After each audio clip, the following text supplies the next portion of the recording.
After 2 weeks away from the track, the Velocity Online Racing League is back in action, and tonight their flagship IR-18 series has taken its way back to the United States, and it is a brickyard where we will host 500 kilometers of racing. Welcome to the virtual Indianapolis Motor Speedway. This is the 11th running of the VOR Indianapolis 500 kilometer, and as it stands, 6 minutes of practice are moments away from our starting grid of 33 drivers. Already qualifying has been set, and as such, we have a full field set to go 3x3 in formation and lead us into incredible racing at this historic venue. Welcoming you all live on FTN. I'm David Kreutz, and soon I'll be joined by Gary Godso as we look at all of tonight's racing coverage, as we've been a few weeks away from this series. The championship battle is ramping up, and as it stands, Bruno Miranda is the driver at the top of the pylon in the points. You can see right now on your screen, Miranda going to find himself all the way at the top with Julian Altena about 52 points back. Then Jesper Orman in third, and it's going to be then Craig Forsyth, position number 4. Miranda, we were last here with this series, was running away with the championship, multiple wins to his name already, and he's become the dominant driver to look out for. However, Altena Autosport is going to be the leader in the team standings. Indy Alliance Racing then going to be second, and 4D Raceware in third. Those are the top 3 teams coming into tonight. All of tonight's racing will be presented once again by our friends at Ryder Engineering, so we thank you guys for stopping by and watching the coverage. Ryder Engineering going to join us all in bringing the action to you, and we're going to have a few Ryder cars in the field tonight, so keep an eye out for those who are sporting a similar paint scheme to what you see on your screen right now. Matthias Kraus going to be at the top of the board right now for all drivers who have taken a practice lap on pit road for the time being. You'll see many drivers on pit road, but a few others who are getting laps in, a few rookies in this field tonight as well, so familiar faces and drivers we've never seen previously. Bruno Miranda right now going to be on the way, one of many drivers taking practice times, and so far in this session, 28 drivers have taken a lap of the 30 that are currently registered.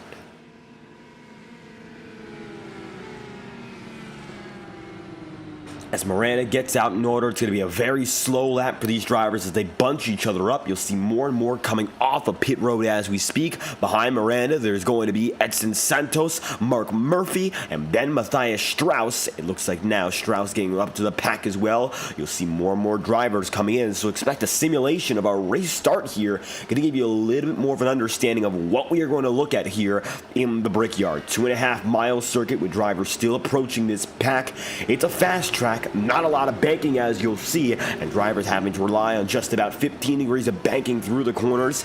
It is a rectangle through and through. Nothing too crazy about the shape, but the crazy part is the speed. 40-second laps at a 2.5-mile circuit. You'll see drivers hitting speeds of over 200 miles an hour with ease. And we're going to see that once again now as drivers are going to come across the start-finish line. 3x3 formation. We'll see who jumps it and gets things moving. Let's practice for our start in less than 10 minutes time. It's going to be the virtual green flag that's waved on this practice stint. Julian going to be up in the front row with Liam O'Sullivan right there in the middle. And you can see now as they come across the start-finish line, staying intact.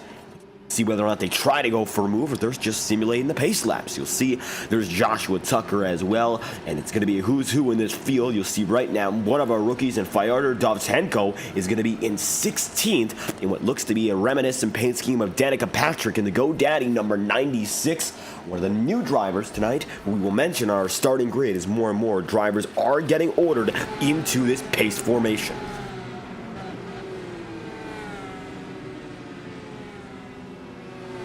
So for the final minutes here in practice, looks like the track going to be fully occupied by the field pacing. Just about everyone on the track. I think it's going to be one final simulation here, riding on board with John Christensen, and you'll see a little bit more from the insider perspective, and this is what we're going to see, but for real, in only a few minutes. Most drivers, of course, have had experience with open wheel racing before in this league. However, not a guarantee they've gone for a full 500 kilometers. Nevertheless, the Brickyard also adding its own challenge as well. You might be experienced with endurance racing, but in Indianapolis, it's an oval. Most endurance races are not on left turns only. However, here with the speeds and the type of car we're working with, it's not going to be easy in the slightest. You see right now Christensen running in our technical third row.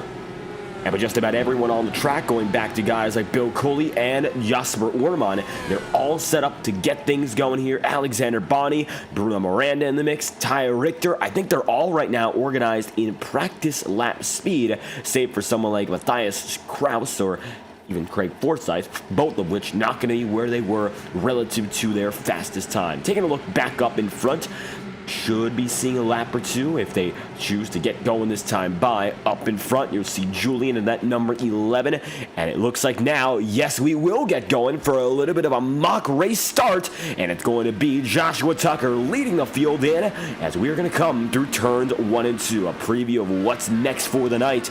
And we're going to get in single file, riding nicely. Max Molina, the oval driver, making his way back to this series, and it looks like now one driver going to spin, already a smoke show in the back. And very aggressive on this start, of course, with 53 seconds left. Doesn't mean all too much for these drivers at the very least. So no major dangers. They're all trying to figure things out. Side-by-side battles.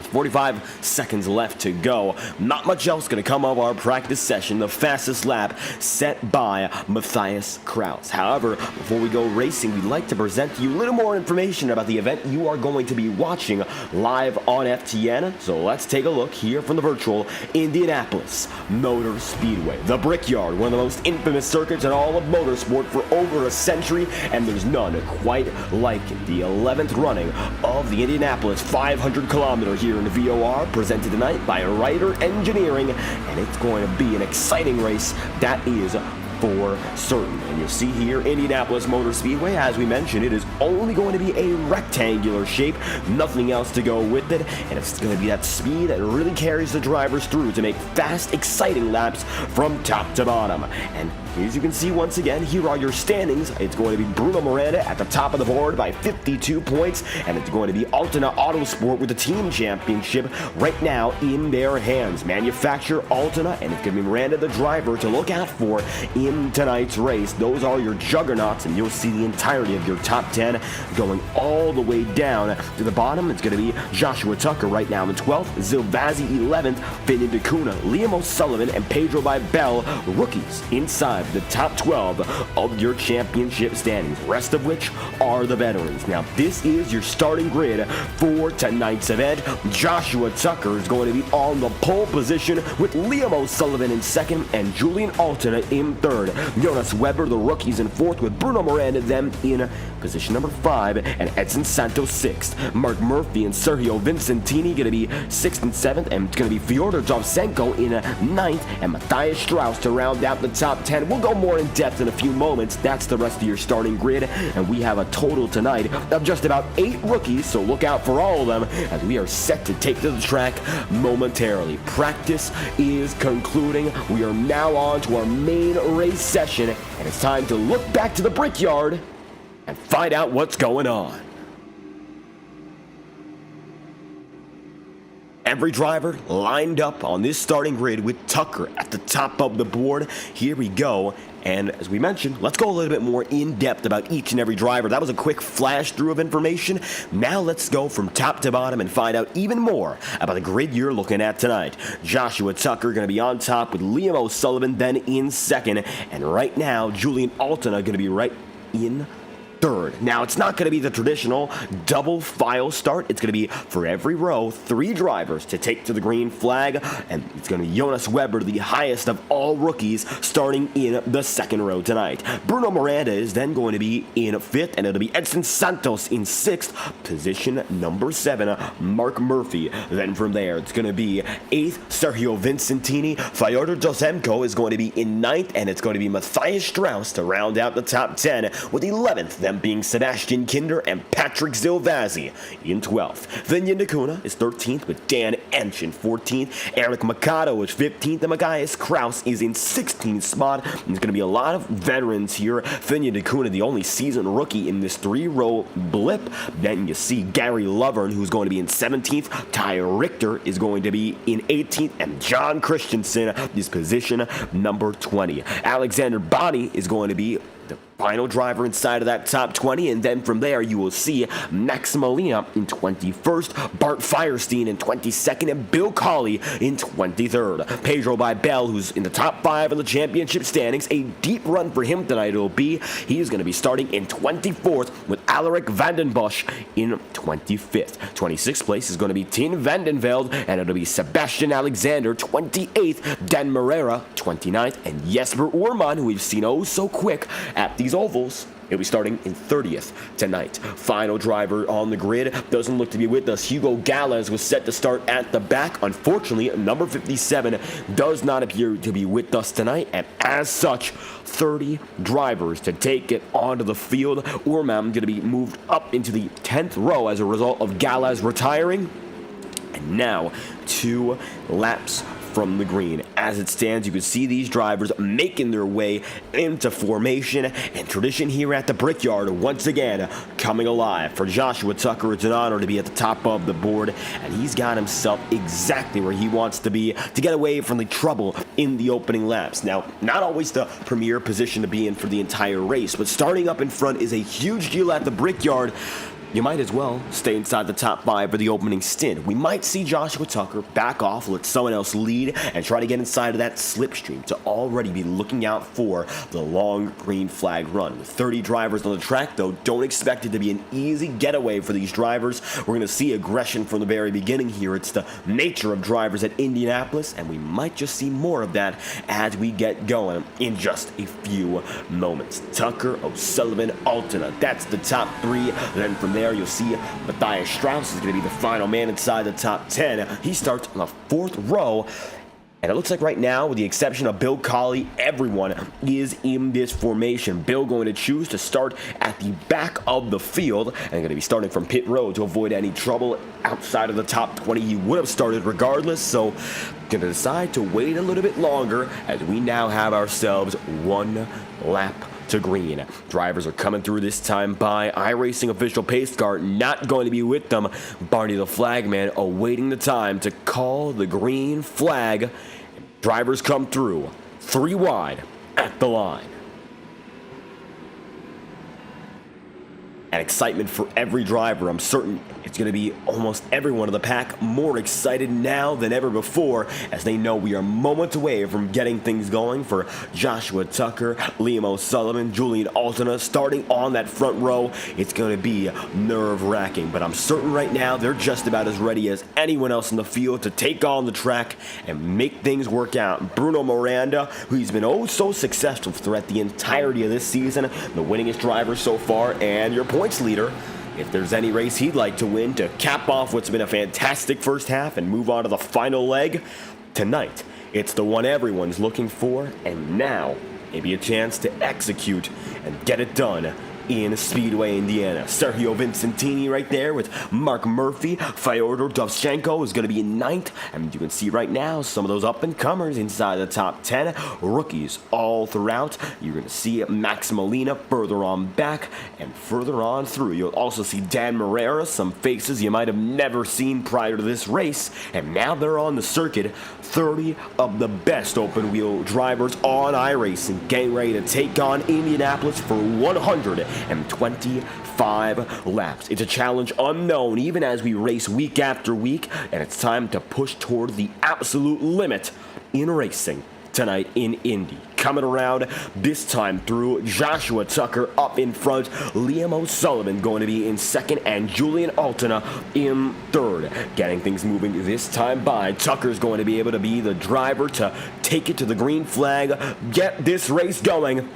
And the number 77 is on its way. Green flag for the Brickyard. Welcome to the 11th running of the Indianapolis 500 kilometer.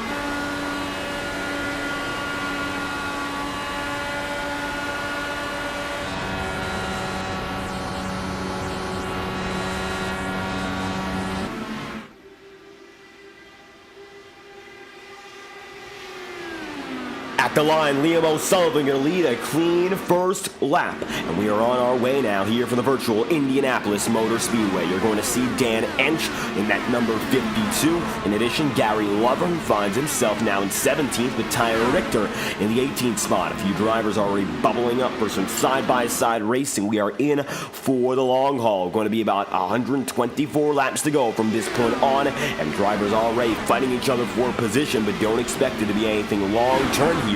Everyone knows these battles are fleeting, and it only matters in the final stretch. For a lot of these drivers, they're just trying to get away from the pack. It's going to be hustling back and forth as your leaders come across the line. Side by side, Joshua Tucker leads lap number 2. He's going to get that lead, jump down to the inside line. Julian Altona gets away as well.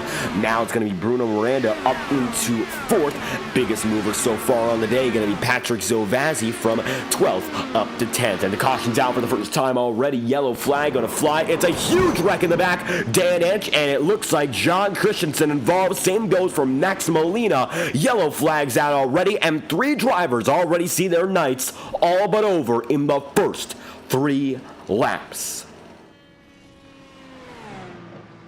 Caution is out, and it's going to be trouble already for Max Molina and company. We're going to find out who caused it here.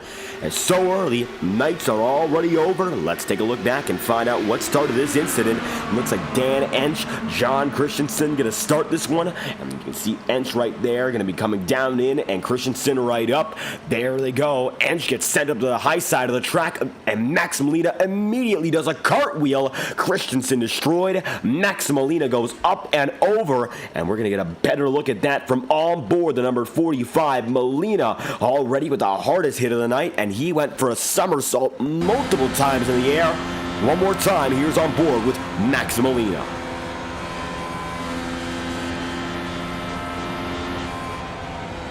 Caution is out, and we are watching right now what's going on for these drivers. Molina is sent up in the air, into the catch fence, up and over. And he comes down eventually, but he saw just about every angle. And right in front of the fans, coming out of turn 1, Molina destroyed. Just like that, his race in huge jeopardy here. Only 4 laps in. He's going to be on pit road, and the leaders are flying by right now. Joshua Tucker, Liam O'Sullivan up in front. And an early yellow flag will bring us back down to earth here. Quick start. But even quicker, we return to the caution. Welcoming you all to Indianapolis. If you just joined us, you haven't missed all too much. I'm David Kreutz, and very soon we'll be joined by Gary Gotso of Race First, as they're broadcasting that network soon to end. Indianapolis, and already troubles brewing at the Brickyard. 3 drivers involved with our first wreck of the day. Max Molina, Dan Ench, and John Christensen, all of which on pit road with no choice, while a few drivers come in for strategy reasons. Now pit road going to be busy.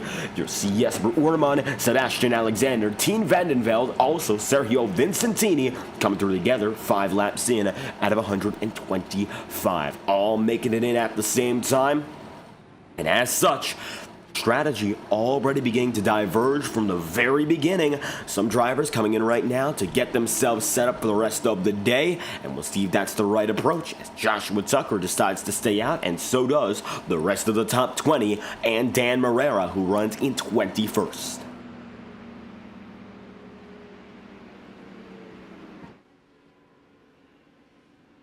Track is largely quiet once again as drivers go into this pacing. Almost everyone going to get out of the incident scot-free. Bill Colley faded back but did not get any extra damage. He's going to get back on the way now in 27th. Biggest mover so far as it stands looks to be in the back of the field from 26th up to 19th. That is Craig Forsyth, who's gone up a total of now 7 positions.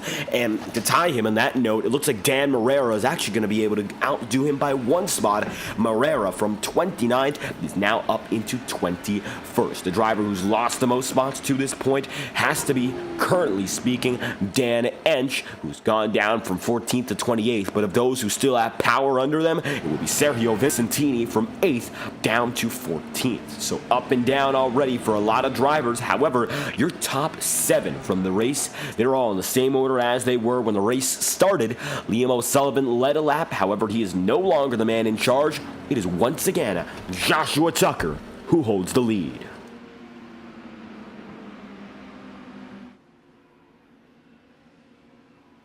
Tucker up in front. You're looking at what's going to be a single file restart here. Drivers are not going to get into a 2x2 formation for the rest of this race. It's going to be single file starts, which hopefully will get us away from those incidents as we just saw to start this race. 6 laps in out of 125 laps on the table, and or 120 minutes, whichever comes first here in Indy. Max Molina get a disconnect from the session, the first driver of the night to go, and as such, we've got ourselves now 29 on the track, going back to John Christensen and Dan Ench, who have remained on pit road ever since the start. Julian Altena going to be backing up right now with Bruno Miranda. However, this time by everyone will come together and we will get moving to go racing once again. Going to be your first restart of the night on lap number 7 of the day, and it's going to be time to go green at Indy soon enough, as now the number 77 leads us back to the green flag.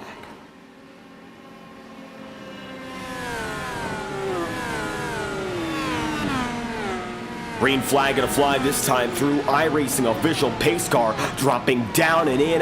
Joshua Tucker going to get to the green as your race leader. First restart of the day, and we are single file in Indy as we get things going. The Brickyard comes back to life.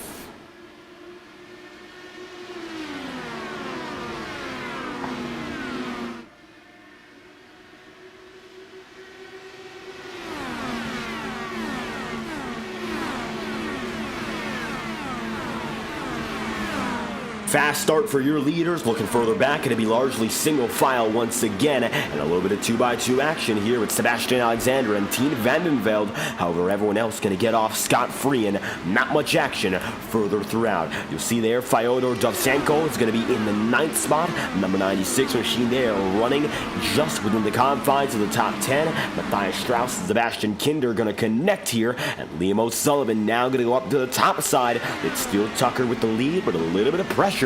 And O'Sullivan, he's wanted to lead this line since the beginning, led a lap already, and he's right there with your number 77, not making it easy to get away for the race lead. He's in the slipstream here, so it's not as challenging for him to make these moves and fight for a spot.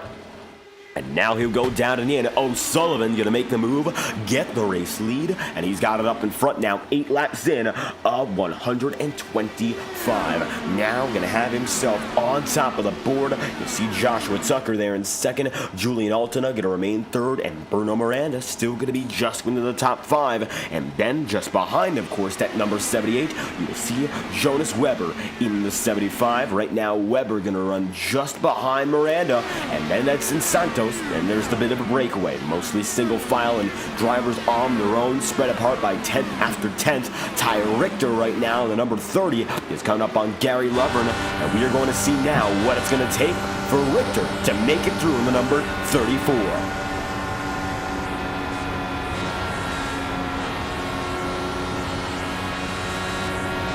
Ty Richter, that number 30, going to be dropping down and in at the exit of turn 4, getting a little bit tight and washing up the track. Not much else he could do there, as he's going to let Gary Lovern once again get away. Close battle just behind, however, that's Pedro Bibel right now with the number 2 of Jesper Ullman. And if these two drivers are going to be coming through, it looks like Bibel right up to the back bumper of the number 2 machine. We're going to see whether or not he gets a run here down the back straightaway to maybe get up and closer, but right now just hasn't been able to find that room and the rhythm. That's the most important thing. Something lost as well as Jonas Weber now sees a little bit of pressure. Mark Murphy stays just ahead, but number 69 remains in the 6th spot, and that's going to help out now Patrick Zilvazzi as Patrick looks down low once, maybe going to have a chance to do it twice here, but doesn't get the room and has to lie back once again.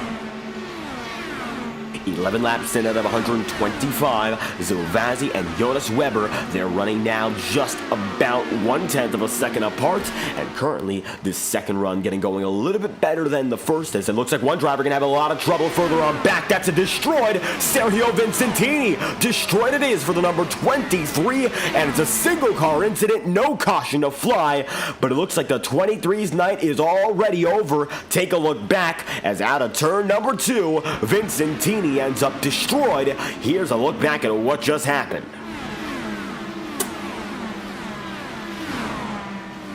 and you will see it here one more time.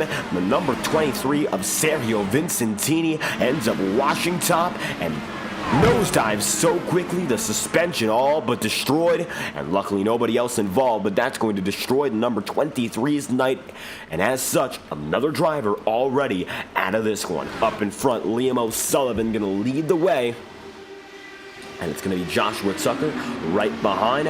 As such, top two are going to remain the same here, but it's going to be Tucker dropping in to get the lead once again. At the line advantage, Tucker, and Joshua gets back up to the top spot by a total of 35 thousandths of a second. These two drivers going to be swapping the lead with each other, and I don't think it's all because they're battling for it.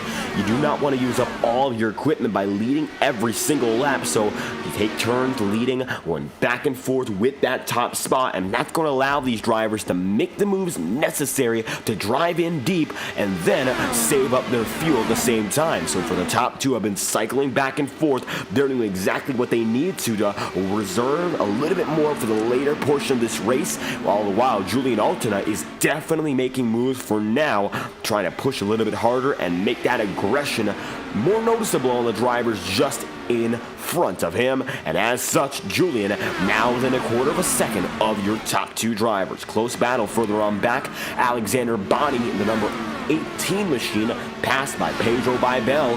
Pedro gets through. Bonney going to be now in 21st, and as such, Jesper Werman also going to get away from the both of them. Of all the drivers in the field right now, Jesper Werman is highest up on an alternate strategy. Werman started in position number 21 on this restart. However, as it stands, running in 19th overall, started the race in 30th, and has been able to make up moves more and more ever since. So our biggest mover so far from just outside of the top 25, barely in the top 30, now finds himself within the top 20 and gaining on guys like Alaric Vandenbosch and Craig Forsyth.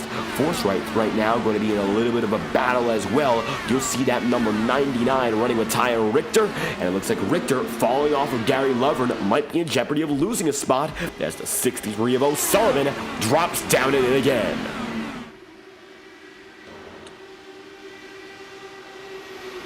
Take a ride on board now with Joshua Tucker to find out what it's like fighting for the race lead. Liam O'Sullivan right ahead, and you'll see swooping down to the inside. There goes the 77. Tucker the race lead, and now the backside full of O'Sullivan, who's just now a tenth and a half back.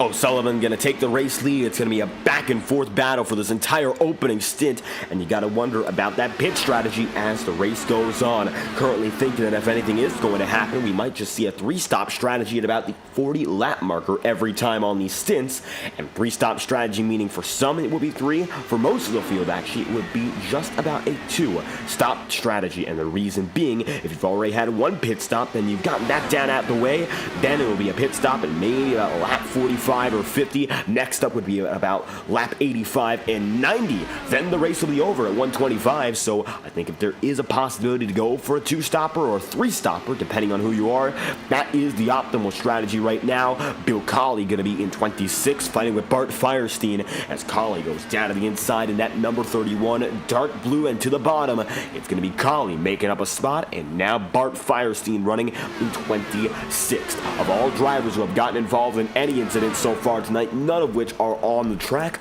Max Molina, the only one who is disconnected. However, everyone else still on pit road, taking extensive damage repair. Alexander Bonney going to be right now there with Dan Marrera. Cautioned out again. Matthias Kraus, and a big-time incident. Drivers getting out of the way. Matthias Kraus and Gary Lovern. Yellow flags out for the second time. We are once again pacing in Indianapolis. take a look back and we will see what just caused it. You'll see Gary Lovern involved in this one, and as Gary was going into the first two corners, that's where things got very, very tricky, and it happened so quick. As you can see, contact between these two drivers, and Lovern set up and over, and he barely hops over there. That's one driver getting away. Looked to be Craig Forsyth. We'll check back once again as everyone makes it through. Gary Lovern ends up airborne, and another driver with a huge hit. And we're going to take a look back one more time, this time on board with Lovern, and he ends up flipping over and hopping right atop the track one more time. Here's a brief look at the most recent incidents. And getting involved there, first off, going 360, hopping right up and over on the track, and one driver goes right under, and that did indeed look to be Craig Forsyth, who got just barely by, and as such, Forsyth's going to make it away. One more look back for the driver who got just under the incident, and you'll see it here for the 99 of Forsyth, as it looks like the battle just beginning ahead of him, and then things got tricky very fast. And you can see here, split-second decision, stays right under. Gary Lovern hops right over. What an angle that was for Craig Forsyth. And he gets luckier than anyone else. Exact same place, except for the height. And that makes all the difference. Forsyth will live to run another lap. And pit road is busy. Joshua Tucker taking a majority of the field down and in. A few drivers opting to stay out on the track. Julian Altena and Mark Murphy, respectively. And now pit road going to be filled with drivers who are getting set. Strategy already going to be in full swing.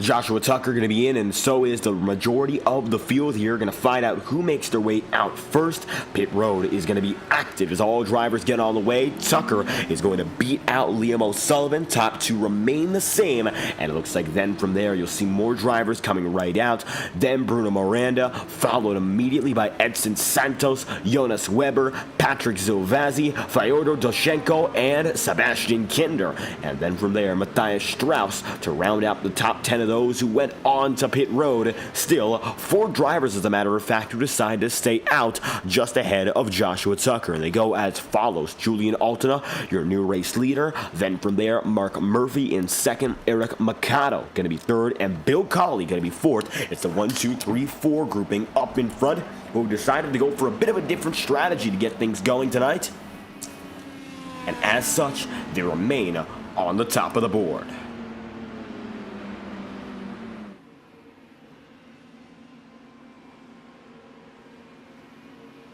For Finian Acuna, it looks like his sim just disconnected. We'll see whether or not that was an incident that got anyone else involved, but he just reported that something went wrong with his setup, and as such, his night might be over already. We'll see whether or not he can reconnect, but for Acuna, trouble, and here's a look back as to what just happened. You can see at this point already some connection troubles, and for the driver, the number 94, he was coming through. This is a replay, mind you, of what was happening in the previous laps, and for Acuna, comes across the stripe, no signs of a problem there, but at the end of the next lap, he was disconnected, and we'll go back live as it looks like a one-car incident there. Patrick Zilvazzi also off the circuit from what we see. Up in front, Julian Altena going to be the race leader this time by, and it's going to be 1 lap to green. Time to get things going. This time around with 22 laps on the board. It's time to figure out who's got what it takes as the drivers take it right across the stripe. Going to be 21 laps in out of 125. We're going to watch the time as well, and currently an hour and 12 minutes remain on our timing sheet. So we've got ourselves quite a lot of action to look forward to, as the estimates will show more than an hour of racing still ahead of us here. There's a session 2-hour time limit, which we also have to watch for. That's going to be another piece of essential information. 2 hours given to us with 125 laps. Sure to be an exciting showdown here, as Julian, who is second in our championship standings, now running at the front. Mind you, as we come into tonight's race, it is Bruno Miranda at the overall top of the board in the championship standings. Then you're going to see Julian and Altena Autosport, while leading the team championship, does not lead the overall drivers championship, and that's certainly something they're looking to do tonight. So we'll figure out what they can do with their flagship driver at the top of the board. Going to be now Julian in control of the race. The iRacing official pace car is going to drop down and in, and it's going to be Altena with Mark Murphy and Eric Mikado, your new top three as the green flag flies once again. Second restart of the night, and we are back on the move. Welcome back for restart number 2.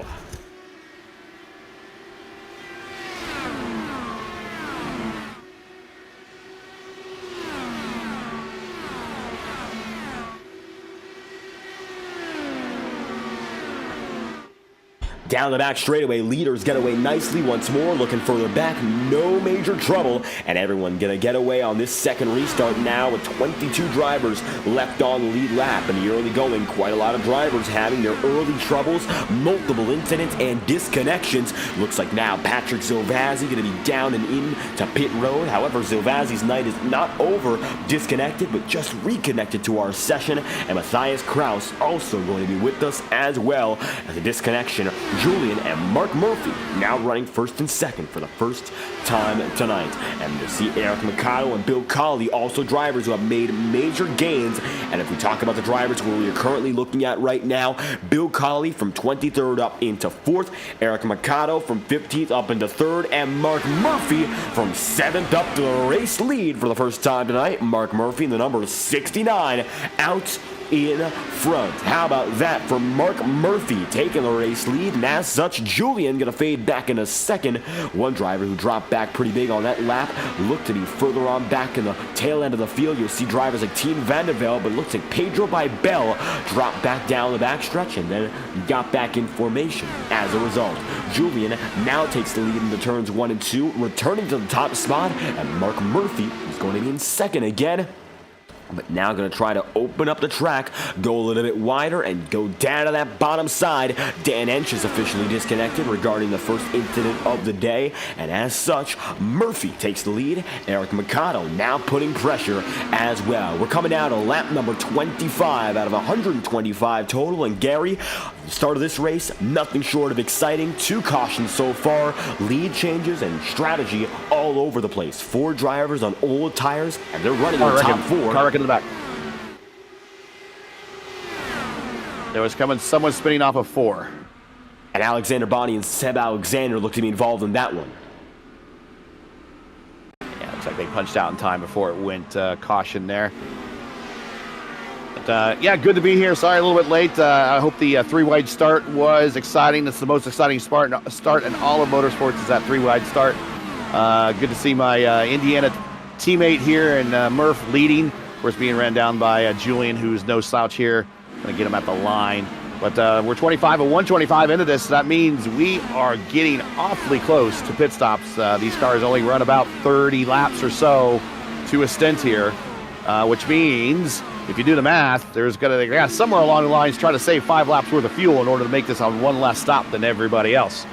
So otherwise, you got to splash and go at the end. But it's going to be exciting to see how this plays out. Looking at the top 3, top 5, I see some names we normally don't see. So just indicative of some of the people that just run well at Indy. Now, when we're talking about strategy, right now your 4 drivers at the front of the field have gone over 20 laps on their stint.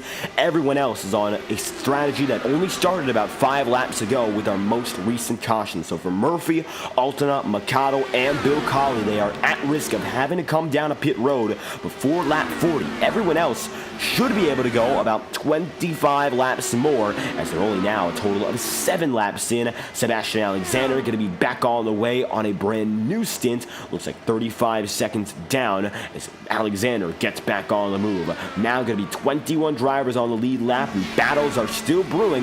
Dan Morera going to be with Pedro Bibel further on back. Mark Murphy with the lead, and for the first time tonight, Murphy and Altena up in front. Drivers who were not previously leading the way, they're going to get themselves up at the top of the board and fighting side by side with former leaders Tucker and O'Sullivan further back here. So as we look at the early complexion of this race, still just about 90 some laps to go, less than 100 now. What's it going to take to continue success if you've already done good to this point and maybe try to elevate yourself that much further?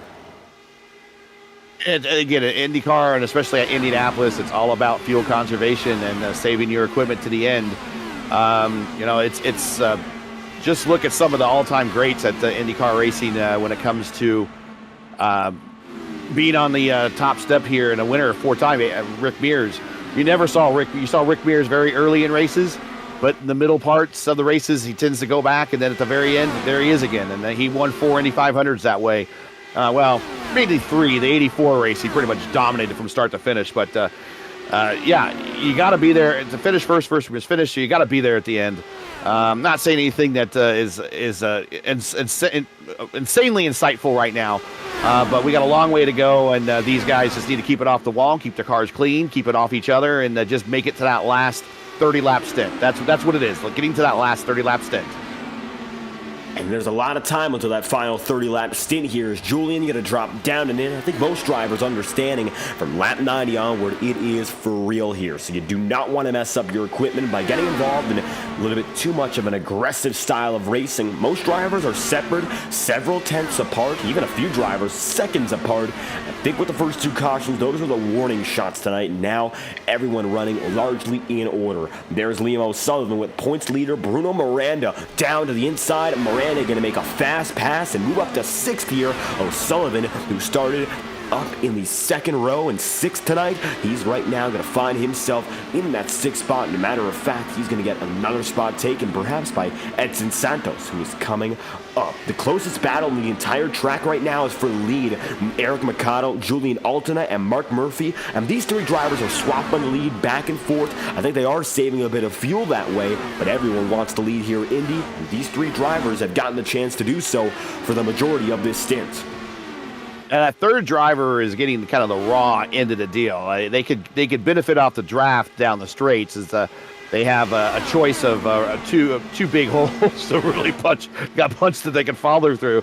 But going through these corners, there's really only one preferred line, the bottom. Although the higher line, at least as iRacing is concerned, has kind of come in as kind of a bit of an OP line, gives you a good run down the straight.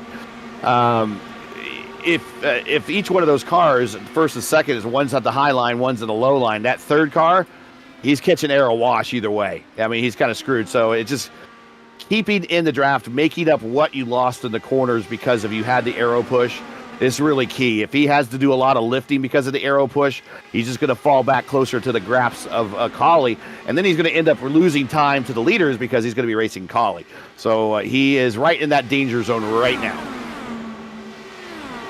Right now, you can see Eric Mercado with a little bit of a bubble, as you mentioned. Bill Colley coming slowly but surely up into the picture. And Mark Murphy takes the lead once again. Dropping down in that number 69, going to get back to the point. And these drivers keeping each other very close now, as it looks like Alexander Bonney on pit road. Gary Lovren still getting extensive repairs. A few retirees already with Matthias Kraus, Finian Nakuna, Sergio Vincentini, Max Molina, and Dan Ench. John Christensen going to be in trouble as well, as there goes Julian back up to the top of the spots. In terms of racing position, the lead battle has been consistently the most aggressive.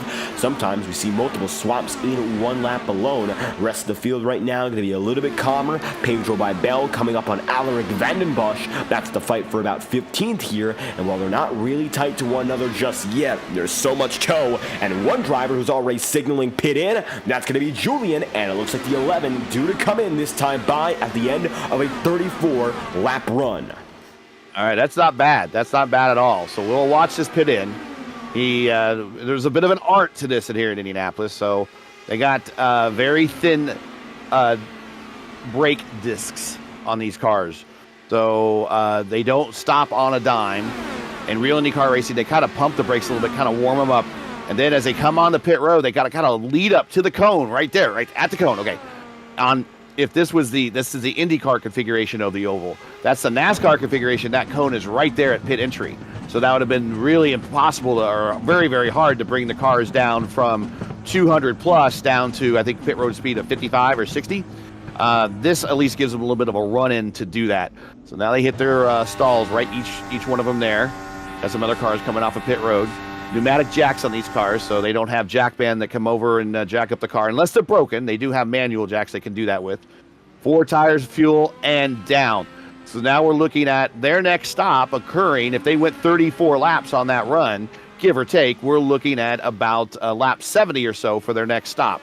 Then after that, we're looking at lap 105 for their next stop, and then they're probably good to go from home at that point forward. So they only should be able to do this in one less stop than everyone else, because I think you said they stopped a little bit earlier on one of the earlier cautions. They stopped about 10 laps ago, yes. Yeah, so that kind of alleviates the splash at the end, I believe, for them. That's for the majority of the field, as you mentioned. For Julian and company, who stayed out longer, they're in a bit of a different situation. For Bill Colley, he's going to have to come in about 5 laps. I think Eric Mikado, time is ticking, maybe a lap or 2 from now. If not now, yep, there he goes. So Colley's going to get some TV time and lead at the world's greatest race course, which doesn't matter where you are in the lineup. It's always thrilling. Right behind him is Josh Tucker and the new IAR entry for Tucker. So he's on that IAR squad. And now moves Bruno Miranda, the Storm, up to P3.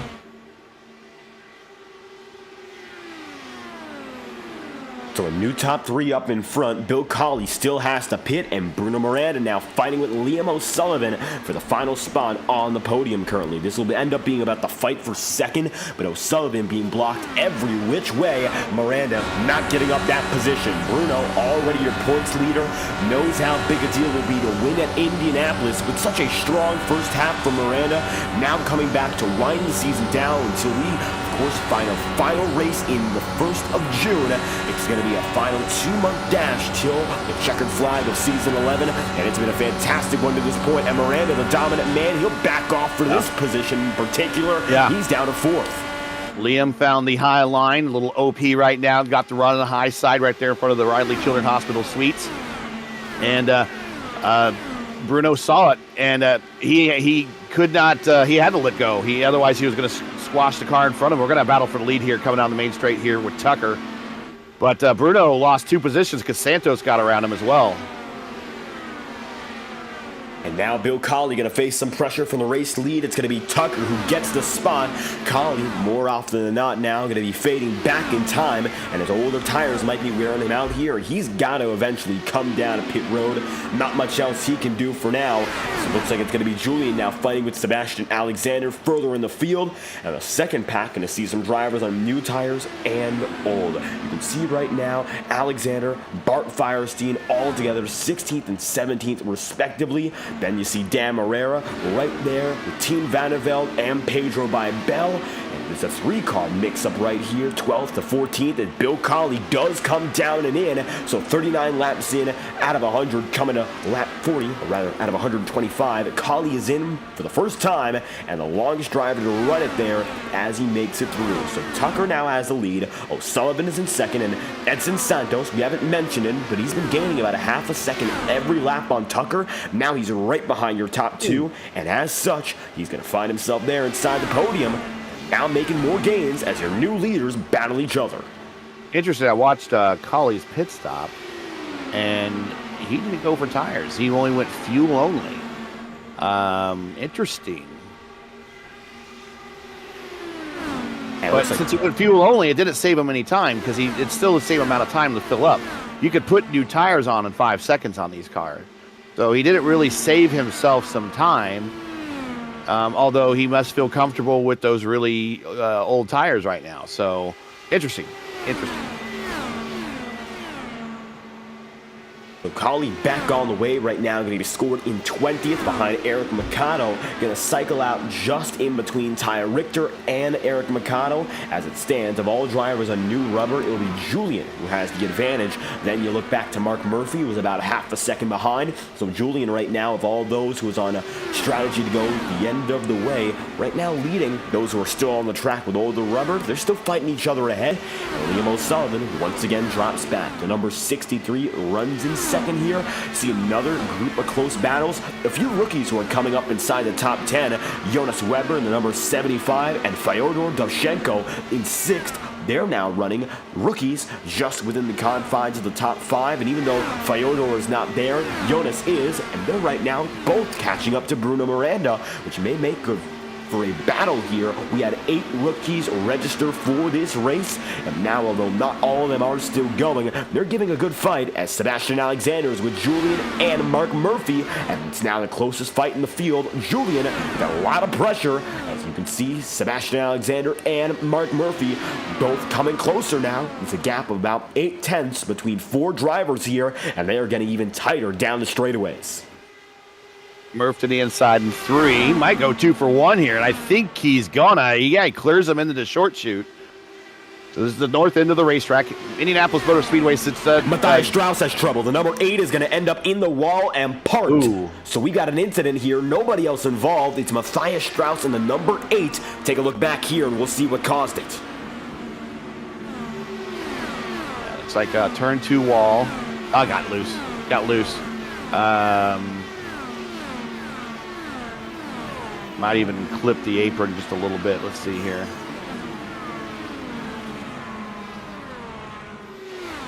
And loose, just loose. Very similar incident to what we just saw before, and just like that, a second driver to fall victim to getting loose out of 2, and no caution going to fly as a result. Looked like Sergio Vincentini's incident about 15 laps prior. He ended up in the wall and ended up out of the race immediately thereafter. So another driver facing kind of trouble. reminded me of Arena's VK wreck from last season, I think. Maybe 2 seasons ago at the 500. Just got to the back end, gets away, tries to catch it, steer into it, and then after that you run out of room, which you don't have a lot of room here at Indianapolis. That everything's so narrow as Another it is. driver destroyed. Tyler What Richter the up heck and over. happened there? Wow, and that better be a caution. And Yeah. that it is. And for Richter, that was so violent. Much like Max Molina's flip, we saw a somersault already. We saw a driver fly over Craig Forsyth's car. Richter looked to be alone when it started. He wasn't alone when this wreck ended up a caution. So we're taking a look back right now.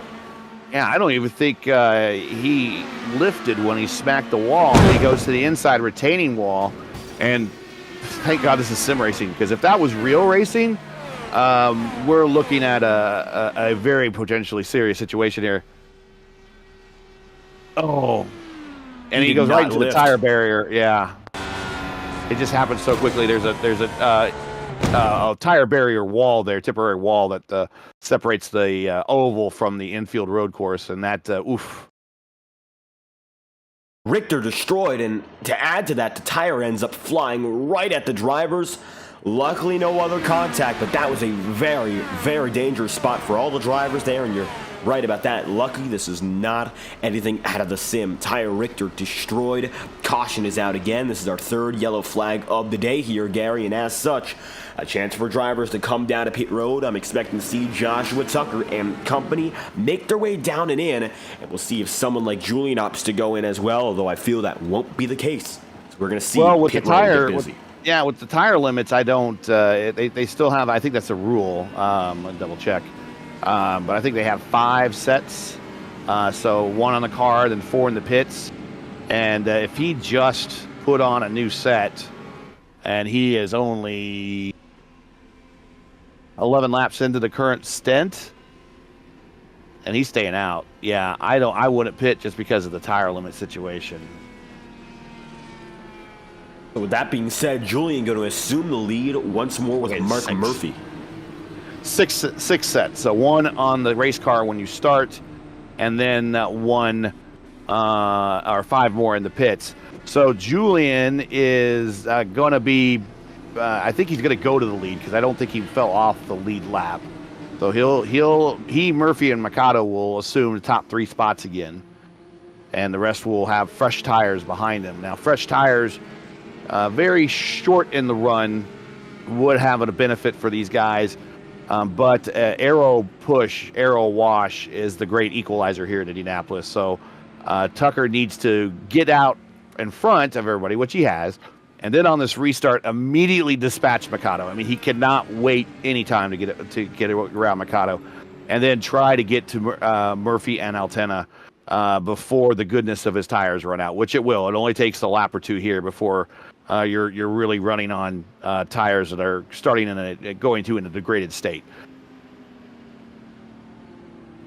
3 drivers on old rubber. Mikado on the youngest of which for those who stayed out because he ends up on a 10-lap stint.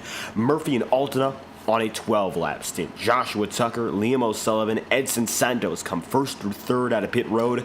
Some of our quick drivers all throughout this race, however, are pole sitter back in front temporarily as they come across the line for the cycle. Julian going to be scored as a leader once again. So going to be 1 lap to green this time by, and we get back going with 49 laps on the clock. Of course, we've still got 2 hours of the session, so keep your eyes peeled for how drivers are going to look at that all throughout. However, I think we're in good shape to go the entire race. Yeah. Time shouldn't be much of an issue.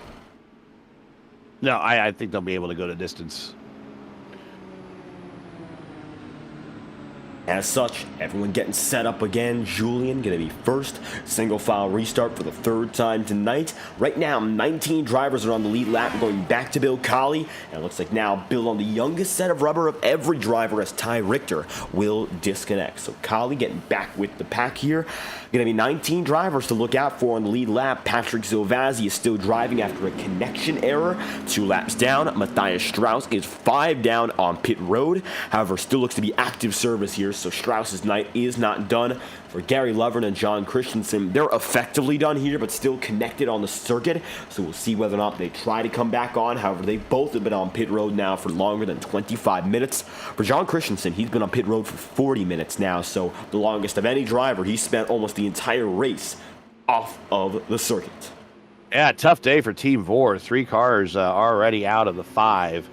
But we're getting ready to go green. We're not getting ready to say that the speedway is set directly in line with north, south, east, and west. So we're on the north side of the racetrack right here, going into North Short Chute, turn 4 right here. On the other side of turn 4 is a big parking lot where they have a party night before the 500. Coming down the main street, this parallels Georgetown Road. And now once this pace car gets off the track, goes behind those attenuator, Julian's going to go, and he's on it now. Julian gets the field moving for lap number 49, brings Mark Murphy quickly with them. Joshua Tucker falls back big on Mikado. Can't quite do anything with Eric there, Gary. It looks like now Joshua going to drop back. Liam O'Sullivan in 5th as well. Single file start. Everyone gets away. Trouble already for Bart Firestein. He goes all the way down to the apron. It looks like he pulls away from it just fine. We'll take a look at a very fast replay here because it looks like he has trouble. Exactly. Yeah, this is what happens on a restart. You got to be prepared for your car to be loose on the restart. And it's physics. It's your car's not up to speed. You don't have all the downforce that are impacting you, but you probably still have your tools all set to help your car turn. So normally on a start, you want to dial back your tools a little bit so you don't get loose in 1. You can make it through 2, and while you're on the backstretch, quickly adjust your tools. By the time you get to 3, you'll be mostly up to speed. So you can get through 3 with the tool set that you want. So by the time you get to turn 1 again, you're at full speed. So that makes sense. This is Bart's done this a number of times. She probably should have known that was an issue. But normally when I'm on a team speak with my drivers in the 500, whether it be TMH or I'm spotting, I always remind them, be careful of the car, loosen 1 on restarts. That is a constant problem with this track and this car. For most other drivers to get away from it, but that in-car adjustment that you mentioned, all of them very big in terms of the high-speed scenario and the low-speed. So unfortunately there for Firestein, I'm going to fade out of the pack about 6.5 seconds behind Bill Colley right now. 19th on the lead lap. Didn't look like major damage, but I think the tires are definitely scuffed. Not much you can do right now unless there were to be another caution. Jonas Weber right now with Edson Santos, as this is the battle for now about 6th. The leaders are running away. Mark Murphy and Julian once again assume control, and they are on a 12-lap older stint than that of the rest of the field, so not as big a deficit of about 20-plus laps as it was before, but for the drivers up ahead, still definitely a different strategy. Might not be the one that works out as it stands. Altena going to take the lead again. Mark Murphy going to be in 2nd, and 3rd then going to be Eric Mikado. 1-2-3 combo, and it looks like Mikado now gaining a little more. That time by the quickest of the 3 up in front. Joshua Tucker still not gaining on, as it looks like now Mark Murphy drops low, takes the lead again. Quick swap, and the 69 in the lead. And we've seen Julian and Mark working together nicely through these opening laps of a stint again. All the while, the rest of the field is fading back and fast. Watching a battle between Kinder and Jesper. Jesper's in a new livery. He normally, his old livery kind of reminded me of the state flag of Indiana, the way that he had it painted, but now he's kind of in a blue camo type of livery. Interesting look for him, but he had the high side on Seb Kinder on the south end of the racetrack through 1 and 2 in the south chute. Ooh, Craig Forsyth might have kissed a turn 4 wall, but it looks like he had a bit of a run on the high side coming out of 1 into the short chute, and Kinder slammed the door on him. And watching Kinder and Orman right now, this battle's been brewing for a few laps, and a close call there, as you mentioned, Gary, as they come across the start-finish line once again. Kinder's still going to be just in front of Orman, but there goes Jesper. Down to the bottom side, it's going to be Kinder going deep. You can see side by side, Orman going to be right within the confines of Bruno Miranda, too. And now Bruno involved in this fight. He's going to block down to the bottom, nearly clipping that apron, but he gets it going. I think Bruno lost some momentum. I think Santos did the old Brazilian clear on him, and as soon as he became clear, just immediately dropped in front of him, and I think caused Bruno possibly to check up. And now Bruno, you lose the big mo around here. Oh, look at Jesper way up high. In real IndyCar racing, that would have been a sure wreck. But you could do that here in the sim. Bruno had lost the big mo, and now all of a sudden he's back into the clutches of Kinder. And now it looks like Sebastian going to go down on the inside. Seb looking low. Bruno Miranda going to remain right up top. And as such, going to be the number 97 facing once more. There goes Jesper Orman. Jesper down to the bottom side, looking to take that spot away. He's got it low. Maybe not going to be enough on the follow through. Very close between the both of them there. Yeah, he got a wicked push. He has the run though. He's gonna get the problem is when he pulls out to make the pass, that Kinder's still in the draft of Miranda. There he goes. He's going to try to make it work because Miranda then will come down and he'll be able to get the pull there of the draft from that. If he didn't pull down, he would have not got that position cleared. But to move Jesper now up to 9th. Orman gets inside the single digits on that move, still following another battle just ahead. Jonas Weber and Edson Santos, they're close to one another. Leaders have continued fighting, but it's Jesper! Got loose off of 3. That pit access road was there. He catches it. He's back, but he's going to lose some precious spots. Got to fight back up to the front again. Pedro by Bell going to make it by Orman down to 14th on that lap, and he's going to drop back big from where he was at about 9th. Not good in the slightest. Fyodor Dovchenko going to get through. So does Dan Morera. Morera in the 4D racewear, number 26, going to be coming down to the inside here on Dovchenko, and it's going to be now a move low. Just can't quite complete it. Backs off, and going to wait once again to try for the opportunity. Also, Craig Forsyth coming through. He's in 10th now. Bruno Miranda about 1.2 seconds ahead, and you can see Morera going a little bit up higher relative to Orman. Nothing yet, and it looks like now Morera going to look low on Dovchenko, and yes, Orman decides to stay up top side by side, and it looks like a little bit of a lift from Morera. He gets loose and loses time.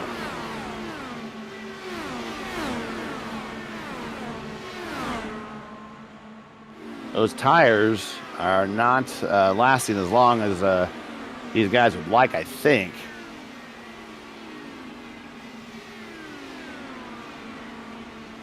Take a look at the weather. It's 101 degrees track temp, so track temp is up there. I've seen much hotter, much hotter before. I've seen 120, 130 before, and the fixed Indy 500 that I was in was 122 plus. The track temp's not that bad. The ambient, not bad at all, 66 Fahrenheit, so there shouldn't be any heat issues, but I think maybe what they're doing is they're leaning a little bit more on the weight jacker than they should, and that's probably what's causing these little bits of loose incidences on corner exit, and that's where you'll see a weight jacker. When you add too much weight jacker, you're going to get loose off corner exit. For the time being, your leaders have been the most stable of any group. Eric McConnell now going to be towed right into Mark Murphy and Julian Altena. Julian low And looking to make that move once again, 60 laps in out of 125. We are coming up close to our halfway point here already, and it looks like for now, Julian, Mark Murphy, and Eric Mercado have made this alternate strategy work out. About 10 more laps in this stint at the very most. They'll be coming into pit road at about lap number 70, and then their final pit stop of the day will be about lap 100. So they're not terribly off cycle, and they should have the same number of pit stops relative to everyone else, but they are coming in later, which means that at the end of the day, they're going to have newer tires when all is said and done.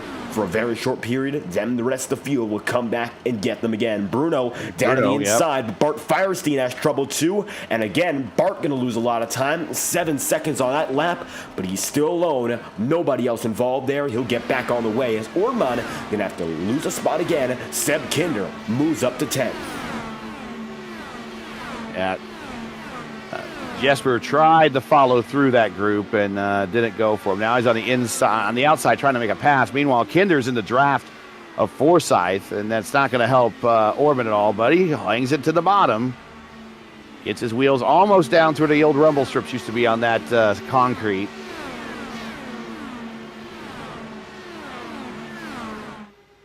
He pulls off the pass there. Very close battle just behind. Going to be Pedro by Bell and Fyodor Dovchenko. You can see the 96 all in green at the high side, taking the spot there from by Bell with a little bit of smoke. And that's all from Bart Firestein, who looks to be now down on pit road. 62 laps in out of 125. When we come across the line this time by, it is going to be 62 laps remaining. So we are now at the middle of this race, and it's going to be Mark Murphy who leads us back to the line. It looks like he might get the halfway lap. Not if Julian has anything to say about it. Down to the inside at the line. Minor advantage to Julian. 10 1,000ths of a second. Now we're in the halfway zone. 63 laps remaining. Murphy second, Mikado third, Joshua Tucker fourth, and Liam O'Sullivan is in fifth. Just like that, we're on to the final half of this race, and first half quite quick, all things considered. Few incidents, but with that being said, we've moved on, and now it's the home stretch, although we still got a ways to go.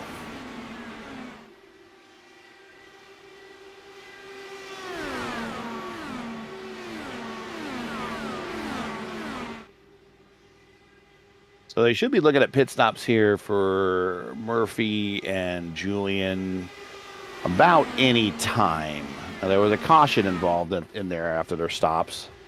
So maybe they go 35, 36 on the stint. So maybe another 5 or 6 more laps. We'll see. We'll see. I figured it'd be right around 70. So we're getting into that neighborhood.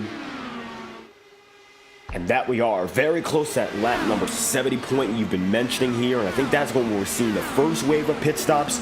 Expect them to come from about lap 70 to maybe up to 85. That's a very wide range, but that's the difference of tires here that the drivers in the rest of the field have, like Tucker, O'Sullivan, Weber, and Santos. They're leading a large group of drivers who have been on a younger stint of rubber, and as such, their Firestone's not as worn out as the rest of the field. Of course, running through 18 laps in on their stint, expecting them to go 30, 35 laps, so we should have about 17 more laps to go. That would lead us to about lap number 83 when all is said and done for this strategy. Now Julian side by side with Mark Murphy again. These drivers have been the story of this race as they've gone back and forth consistently. Mark Murphy and Eric Mikado, we're seeing a signal from them to go down to pit road. Is it current? Yes, it is. Yeah. 1, 2, 3, they come through. Nope. A bit of a pump fake there from Josh. I think maybe he was trying to follow the draft of them coming off and realize what they're doing. But so they're all hitting pit road at the same time. So they only went 30 laps. And Mikado is actually pitting early. So it's going to be a shorter fill for him. We might actually see him make a jump in position here, at least on one car. We'll see. But this will then put the next stop here at 96 for these guys. Here comes Mikado. He's done first.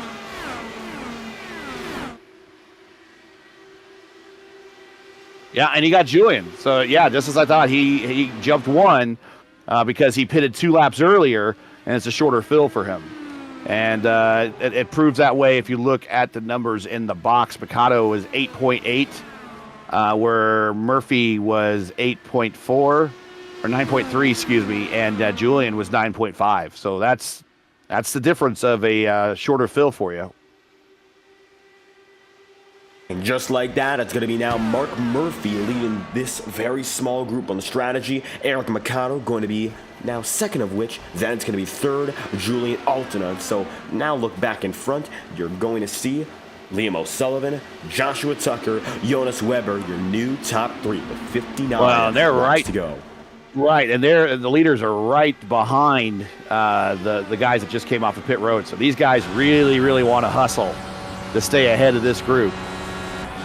And the one thing nice about Indianapolis is that it's big enough, depending on your placement to the leaders, you can pit and not lose a lap. So they managed to do that, but they still need to hustle because these guys have the aid of multiple cars in a pack to help the draft down the straights, whereas these guys, the leaders or the guys that just stopped on pit road on that alternate strategy, are still trying to come up to speed. Right now, O'Sullivan and Tucker, your leaders, coming across the line. Now Tucker drives low. Edson Santos doing the same to Jonas Weber, trying to get that third spot. 57 laps remain. Taking a ride on board with Santos, and you'll see what it's like in the heat of this battle. He's got to look up ahead of him, and now he'll dive deep onto Weber. Bottom side, can't quite get the move done. It's going to be Weber with the momentum up top to make the pass stick once again. Not at all with the number 75, would of course like to see, but he's still been able to fend off Santos quite well so far. Fifth gear, Santos gonna run through turn 3 and gonna have to back off a little bit more to set up that run once again. Eric Mikado with Mark Murphy, they're gonna be side by side, and Mikado not playing around in this run. He gets back in front of Murphy too. Julian now down to third in this stint, and it's going to be Eric Mikado ahead of Mark Murphy. Implications for the rest of this race, so watch out and see as Eric gets in front of both Murphy and Julian in the same run.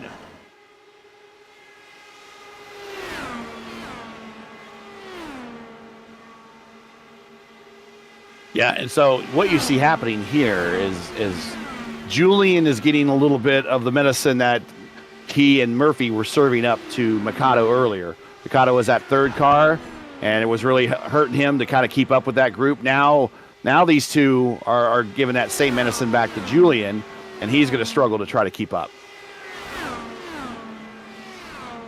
Murph high, super high on the banking there at 3 and 1 and 2, or the short chute and 2.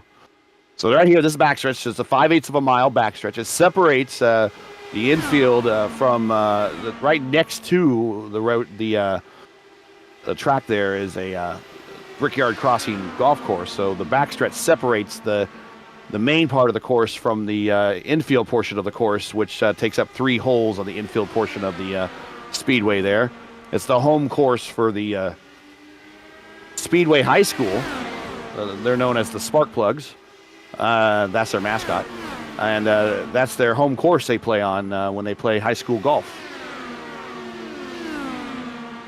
There's like a few drivers coming oh so close to that golf course here. A few drivers coming out of pit road. Forsythe and Miranda just made their way in after about 25 laps on this run. So unlike the previous group of Alta and company, these drivers are not stretching it too far. And now Tucker and O'Sullivan are coming up again on drivers who are definitely cutting it close in terms of staying on the lead lap. The Ryder Engineering number 63 at the top of the board. Once again, the 11th running of the Velocity Online Racing Indianapolis 500 kilometer presented by our friends at Ryder Engineering. We thank them dearly for their immense support in bringing this event to you today from the virtual Brickyard. Now Liam O'Sullivan running very well behind Joshua Tucker, so keep in mind the Ryder guys who are running up in the front of the field. Tucker gets the top spot back. Jonas Weber, the rookie, is in third, and there's a lot of storylines still coming out of the drivers who are remaining on the circuit. 17 on the lead lap, and a night of attrition here in the Brickyard, seeing the few who have survived, the best of which remain on course for a good run. Now down to the low side, Joshua Tucker looking for the lead once again. One story you got to look out for are the drivers who just came off of pit road, Miranda and Forsythe. They're right there behind Julian and Mark Murphy and even Eric Mikado. And as such, you can see Miranda going to get a little bit up to the top side, lose that control, get back on the way. Everyone looking to circle out, or cycle out, shall we say, right around this area. And when we see the entire pit cycle conclude, the big question is, will Mikado have the overall lead, or will someone else have a chance to take it from him? Also involved in this matter is Jesper Orman. He just popped into it all of a sudden. So it's when we go through the next round of pit stops, it's going to cycle Murphy, Mikado, Altena, Orman, Miranda, Forsyth, Alexander, all to the front. And with all these drivers already having their pit stops, you mentioned that soon we'll see most others come down a pit road, slow down. We are 28 laps into this stint for your leaders, 75 laps in. Expect pit stops at around lap 80 at the latest, maybe 85. However, for O'Sullivan right here, down to the inside, I think he's more occupied by what's happening right beside him with Joshua Tucker. Even Weber here, no signals have been given from these drivers that they will come down a pit road. We'll have to wait and see when they decide to do so. As they come across the stripe again, nobody decides to dive in. Mark Murphy side by side with Eric Mikado once more. Can't quite make the pass, and Eric remains right ahead. Looking at all the side-by-side battles, Tucker and O'Sullivan remain first and second here. And this time by, it's Tucker, once again with the advantage as we are coming to our 30th lap with this stint. So I think if Weber is able to, he and Santos are probably the two that are able to save the most fuel on this stint, just simply staying where they are. With O'Sullivan and Tucker racing, they're constantly in the draft, out of the draft, hitting the brick wall of air, not hitting the brick wall of air, not helping their mileage any. So I would see if possibly Weber and Santos can go an extra lap longer. Maybe they could turn down the engine map to say 2 or 3 and just kind of cruise. I think they need to be a higher map to any higher than 3. They're conserving more fuel, but I don't think they'll have the pace to continue keeping up with these twos. So they probably want to dial it down just a tick, but stay within view and stay within that draft envelope. Maybe get an extra lap out of this run. So we're on lap 30, so we're right in that neighborhood of where these two guys at the lead are going to pit. In fact, everybody in this first 10 from Collie on up to the leader, we're at 30 laps on this stint, so they are in the neighborhood of stopping any time.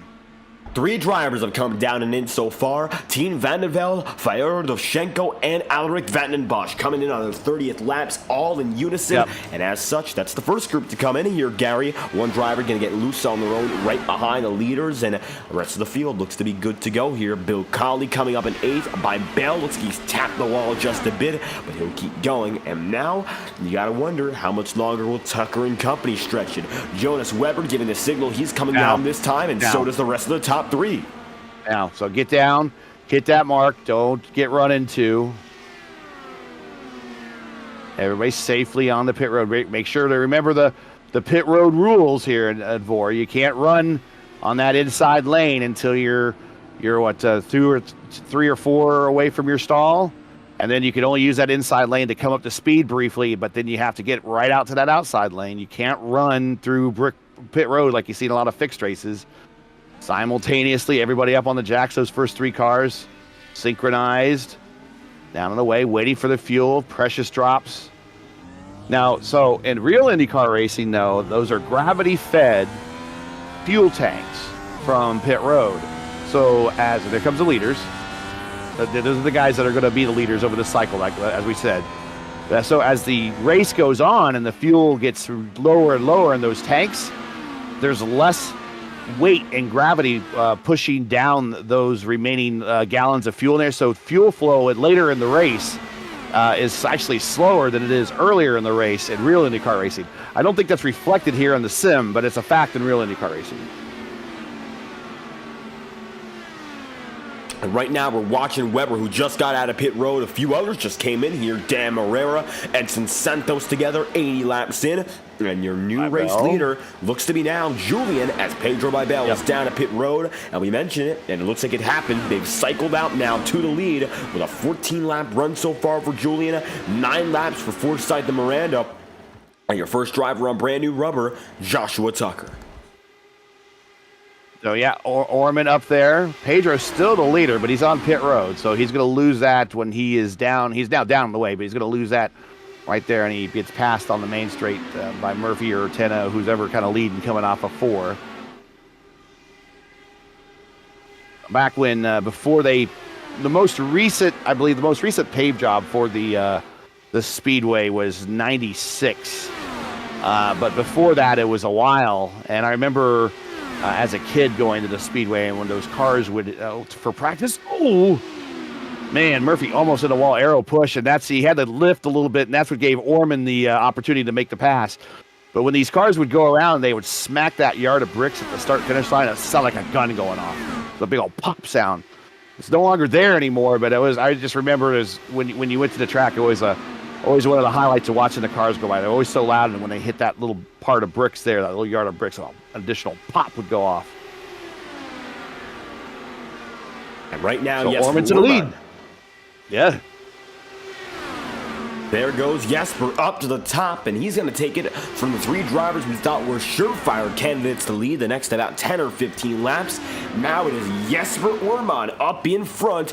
However, I still got to look back here and wonder, with the final few laps coming, how good of a spot are these drivers in relative to guys like Tucker, O'Sullivan, Weber and company, who are looking to go for about 25 more laps. They should be coming in at about the 17 lap to go mark.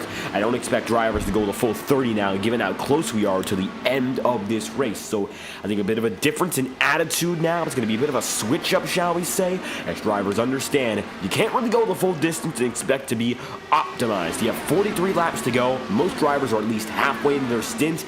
Maybe now the sweet spot for the rest of the pit window is from 30 to go to 20 to go. Nothing more, nothing less. I think right now you got to moderate when you come in. That's the most important part. As you see, single file line. It looks like about 13 drivers in connection with your leader, Jesper Orman, with firm control over the field. Lap 95 is a magic number. So that lap 90, whoever stops there and after can make it to the end. So Orman now is 16 laps on his current stint on 84. So if I go 84 plus 16, he'll be pitting right around a lap 100, and then that will be his final stop. Orman should be good to go, much like just about everyone in the field. For Altena and Mark Murphy, their next pit stops will be with those same estimates, lap 98. If everyone makes it past 95, they're good to go here. And it looks like, Gary, everyone should be able to do that from top to bottom on the lead lap. Even at 98, they should still be able to make it to the end but they're going to have to really make a full tank. Pretty close to it. It's going to be like 80% full. More than that, maybe. But you're really looking at the cream coming to the top now. Orman, Murphy, Altena, Forsyth, Miranda.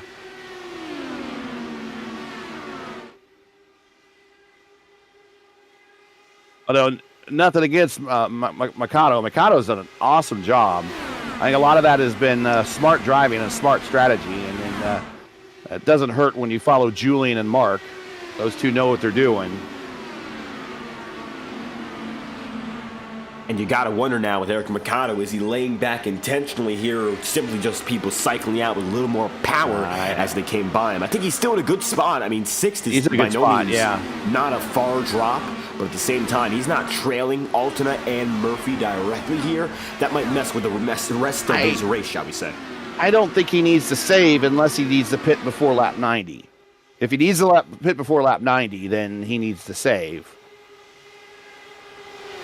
Estimates are showing he should go past 95 easily, going up to lap 98. 95, yeah. So with that being said, I don't know if Mikado's thinking of something different, or he's used up his stuff much more than the drivers ahead of him, but he should be fine to get all the way there. However, he is driving a little bit more on the conservative side. There goes Tucker. Joshua is now up into 6th as Mark Murphy takes the lead back from Jesper Orman. It's Murphy to the points.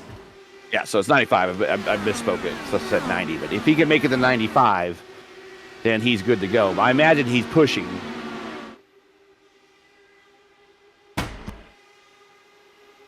Now Orman going to take that lead right back. Bruno Miranda up into fourth. Craig Forsyth is up into fifth. Forsyth and Jesper Orman are your two biggest movers in this race. Orman has gone from 30th up into first. Orman was the final driver to start in this race. He is up from last to first. And Craig Forsyth, 26th up to fourth. By no means is he being a slouch tonight either. Big moves for those two drivers, but Orman has made up every spot possible, and now he leads the way from the very back of the field. He has done what looked to be impossible to start, and now he is on top. A tenth of a second ahead now of Mark Murphy. All the while, Julian remains in third here. A few close battles. There's Eric Mercado with Joshua Tucker. Looks like Mercado looking to take that spot back, and that he will.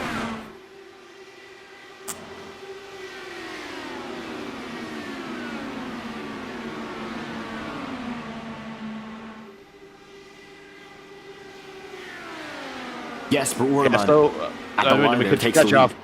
Yeah, I mean, you cut you off.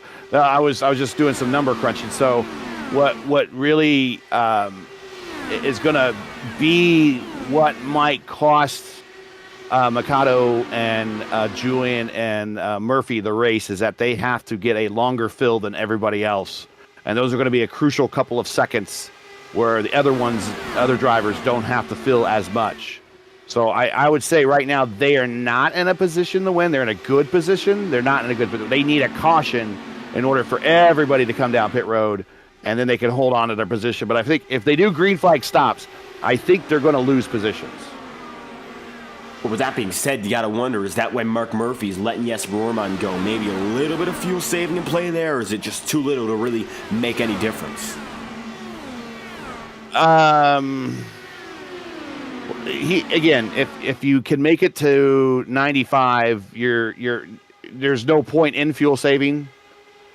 If you could go past and maybe make it to anything past 95, it would be a slightly shorter fill. So if they could save a little bit, that would be helpful. But they're still going to get more fuel added to their cars than everyone else around them by a considerable margin. So I think these guys are going to lose positions when we see the pit stops. I could be wrong. We'll see. We'll watch. But they're going to be coming to pit road here. Mikado certainly, Julian and Murph, probably the next 5 to 6 laps. So if they're going to get right in that 30 neighborhood. One driver going to be in big trouble. We might just see a caution. And it's going to be Jonas Weber up and over. He does not go, but Weber going to be spinning around. Caution's out. All right, that's exactly what Julian and Murph and Mikado needed, because everyone's going to make pit road. This should be, even with the caution laps, final stops for everybody.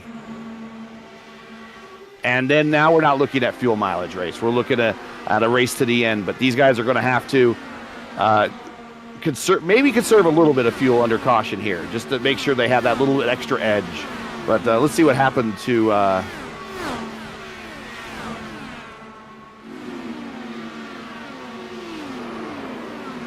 so he was all by himself and ended up losing at a 2, a very similar incident to previous ones, but this time he does get extra contact, and it looks like it was the 97 of Seb Kinder who finishes him off.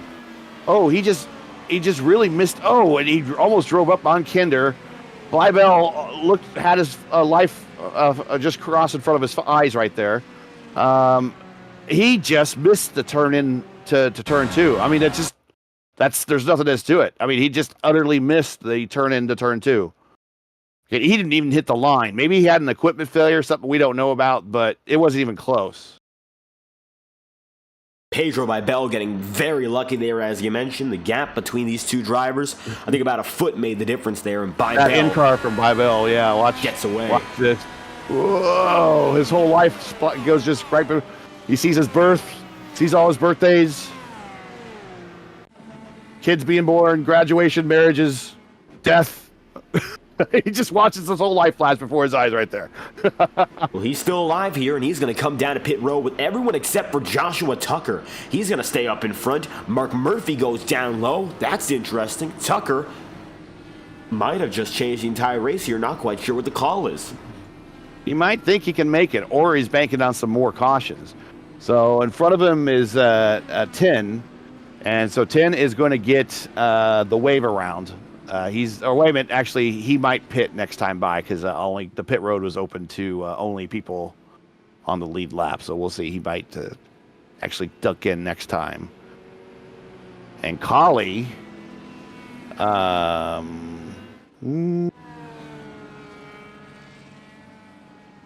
think he's banking on some more caution too.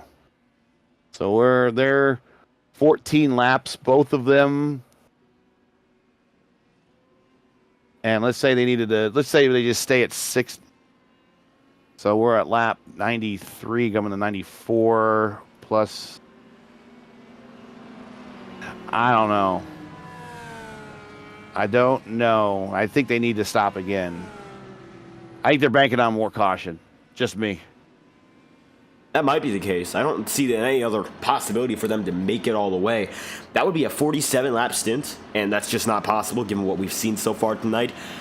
Cautions breed cautions, but we've only so far seen 4 tonight, and we had a very long green flag run there of over 50 laps. So we haven't seen much caution in this race, historically speaking, but there's always an opportunity here, and it looks like down and in there's going to be one driver making the move, but of course, Tucker and Collie, they decide to stay out, and that is where they will be. 32 laps to go, this time by coming to 31. Well, it's time to figure out what happens here for the drivers who are doing something much different. Everyone else should be good to go all the way, as we mentioned. Collie and Tucker are the big question marks here. I think we still don't quite understand what the plan is.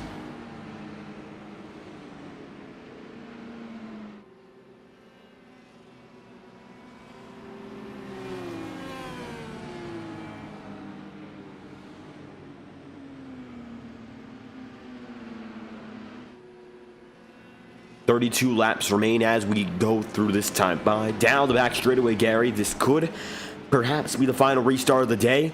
Strategy almost entirely complete unless we do get another caution. Team Van Velde going to disconnect here. We're down to the final stretch.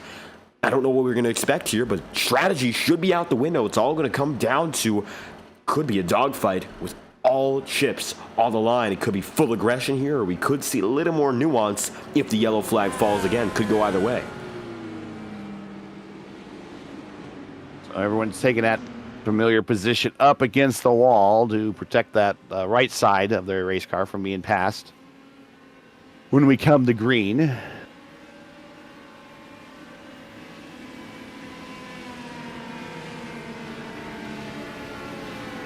So the farthest back anyone's come to win a 500 has been 28th. So Jesper's got his work cut out for him. 28th twice. The inaugural winner, Ray Haroon, won from 28th spot. His biggest advantage in that particular race, I don't know if you know this, but Ray Haroon did not have a relief driver or a riding mechanic because he didn't need one, because he actually drove one of the cars with the very first rear view mirrors attached to it. That's what the riding mechanic was for back in the day. It's also kind of a spotter. Ray did not need that. He was able to save on the weight with the mirror instead, and now, well, everybody drives with a mirror now. And right now, mirror is going to be full for Joshua Tucker. That's Bill Collie right behind. Top 2 run away on that restart here. We're going to come down with only 30 laps remaining. Question marks get ahead. Yes, but we're on to do with Mark Murphy. He's going to do a Rick Mears on him going into 1. Mears and Andretti from 91, side by side in the short chute. Gives him a little bit of a crowding. It's going to make Tucker's entry the too shallow. Still on the high side. Unable to pull it off, just like from Mears and Andretti in 91. Still side by side down the backstretch. Yeah, Louis Meyer, the 3-time Indy 500 winner, was the other one that came from farthest on back. Brazilian clear for Tucker. He slams the door on Collie. I'm sure he didn't like that. Neither one of them liked that, I'm sure. Collie's going to stay high to the inside. Goes Tucker. Collie's going to now peek down. Now, he left the door open up high for Jesper. Jesper will take it.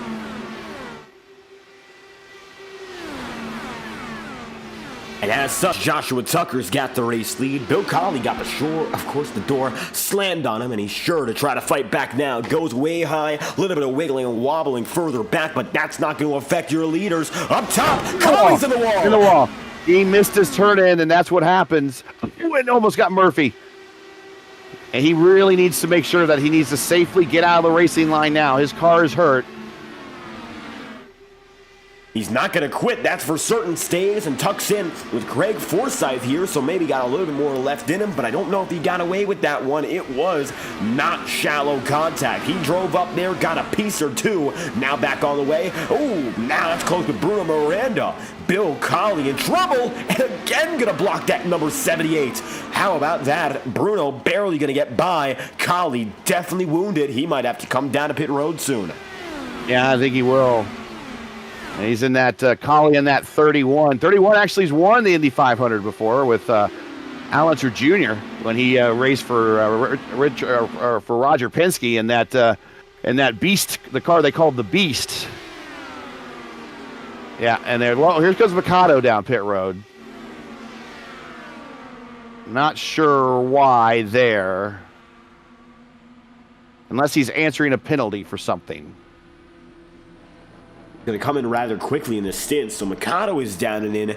Could be a penalty. We'll watch out and see whether or not he comes out quickly here, but the leader is going to get away. 1, 2, 3, and Mikado down on pit road with a longer time in the box. I think it is a penalty. Yeah, he must have 13.7. Not sure exactly what happened there. Here come the leaders. They're going to pass him. So it's Tucker, Orman, Murphy, Altena, Forsyth. Edson Santos worked his way up to 6th. Miranda 7th.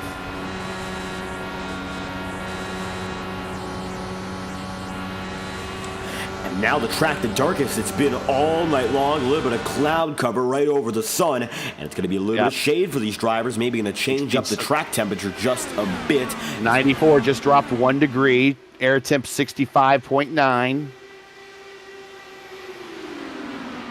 Perhaps a little more favorable conditions in the final minutes of this race. 25 to go as they'll come through this time by. Mikado back on the way. Bill Colley is going to come down and in as well, so Colley does come through eventually. However, not going to be quick enough for him to, of course, get back on the lead lap. Yeah, in his position now that he was so far back, I mean, staying out is not going to get you anything. Just pit, get everything taken care of. And, lick your wounds and move on. And it looks like that he did. 25 to go on the way. Your leaders are closest battle in this entire pack. Without looking at the leaders, you look at Seth Alexander and Fyodor Dovzhenko. Dovzhenko, one of the rookies who's done well tonight. One other that was doing well was Jonas Weber. He is his first ever VOR race, however, didn't play out with that most recent incident. Dovzhenko is a rookie, much like a few other drivers who are in this mix. However, he's one of which who has never made a start in this series before. Not just a season rookie, but of course a all-time league rookie, which means it's his very first start here, no matter what we've seen previous in this series before. So for Dovzhenko in 11th here, maybe a chance to get inside the top 10 when all is said and done, as it's now going to be Dan Marrero looking with Liam O'Sullivan. It looks like now it's going to be also looking in the frame Eric Mikado, the lapper, racing with that number 63. Can't quite get around though. He does remain close, but isn't going to make much of a difference as we come to the line with 23 laps left.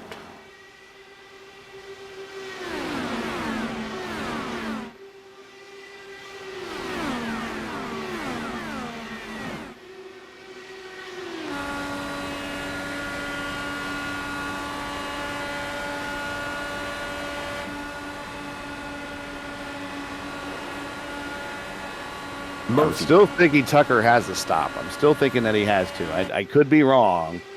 He's 24 on his current stint. Let's say he even goes 10 more. It's only 113. So that could be another reason why Jesper's not pushing him. And Jesper might think, well, Jesper might pull out here and try to pass him right now. If I was in Jesper's position, I would just sit and ride this out, knowing that probably Tucker has the stop. I think everyone knows Tucker will stop eventually here, so Jesper He's not going to lie back, maybe trying to use Tucker as a bit of a buffer, perhaps, if all is said and done correctly. No signal so far from Tucker as to when he will come down and in, but presumably that signal going to come within the next 5 laps. We're coming around 22 to go, maybe going to come in at the 20 lap to go marker. We're getting very, very close to that one, and now it's going to be 21 laps remaining. We are 105 laps in. The home stretch is here and now. Look at Dan Morera. You see Bruno Miranda also there. Edson Santos going to be in the mix. And these drivers. Shout out to Dan, man. Of course, Dan, my hero. He is having a heck of a race. He's worked his way up into the top 10. We see him on Thursday nights now in the FIS on Race First. And he's had a decent couple of first races there in that series as well. But good to see him on the oval. And he is chasing down Bruno like it's going out of style. Bruno's gone to the high side. But here comes Morera to the inside with the momentum. Come on, Dano. Morera getting closer and closer to making a pass here, number 78. It looks like now it's going to be Morera just a bit further back, lunging down to the inside. Bruno stays up top, can't quite get through. Oh, almost got the wall. Almost got the wall, Dan did, but he's still got momentum. Going to get right to the rear attenuator, Miranda. Not enough to pass him. Miranda up top. Going through 2 lines to the corners. Real IndyCar racing is pretty much to the bottom. You don't really see 2 lines to the corners here in Indianapolis. Only time you really see them lined like that is during the pace and parade laps.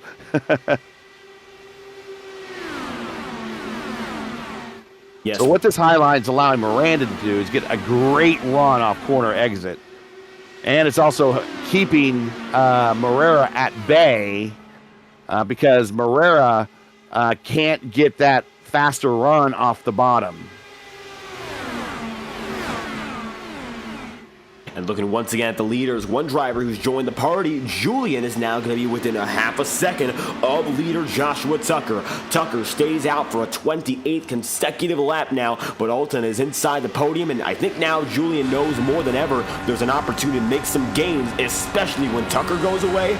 Getting up to third quickly, maybe a chance to make up 2 more spots. Julian within closing range. Another battle brewing. Fyodor Dovchenko going to be passed here very fast. Looks like Seb Alexander makes room. Dan Morera right behind Bruno once again, but the leaders are tightening up. I think now Julian wants to put down more pressure with Craig Forsyth coming through at the same time. And this is where you would be on the radio with your teammates saying, gotta go, boys. It's not time. You spent the better part of 108 laps just kind of riding around, getting to this point. It's time to start moving forward now. And if you're not going to do it now, you're never going to do it. So gotta go.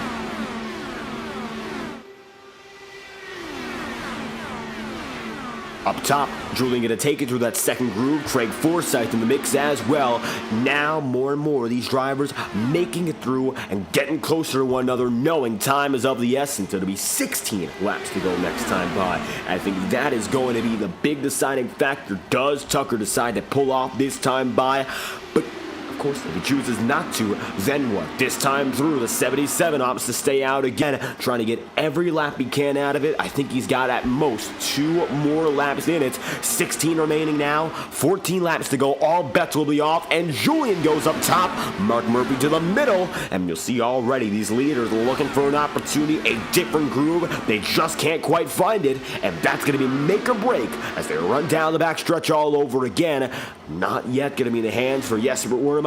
However, he does have to look just ahead and know the lead will at some point be his, so long as he keeps Mark Murphy at bay. And Tucker, this time through, pitting in. He's going to signal at 31 laps, and he will say goodbye from the front of the field. Tucker is going to give way to Jesper Werman, new race leader with 15 laps left. And should be pointed out, here's Murph going to the inside. Murph going to get that position. Should be pointed out that Jesper and Josh are now teammates with the IAR team. So it could have been that they're 2 teammate guys at the front just kind of helping each other out.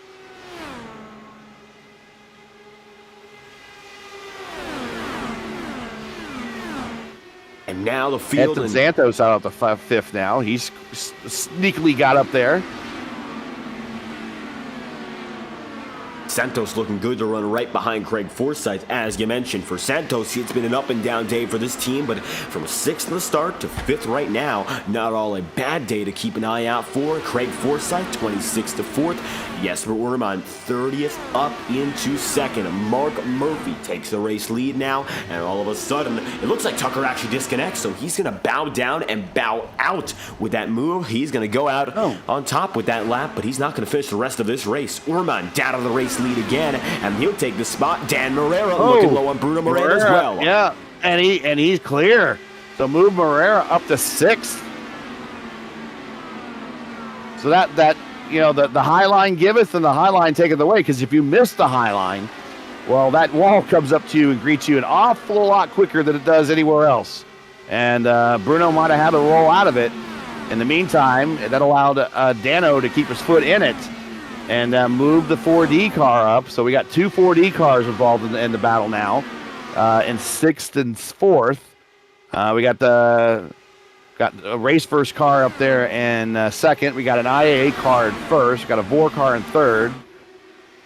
Got a Leaner Energy right there in 5th. And Morera looking at the highs. So Morera was watching. Craig almost gets to the wall. Morera was watching Miranda there, and now he's trying the high side.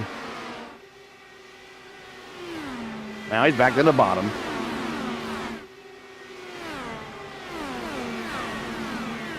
See now Julian going to be much further away. Jesper Orman has stretched this lead now with the 12 laps to go. A big wreck. 2 drivers are going to be spinning and sliding. O'Sullivan is involved, and we are once again under caution. O'Sullivan, Alaric, Vanden Bosch, and Pedro Bibel. 3 drivers involved. And Mikado. Caution's out.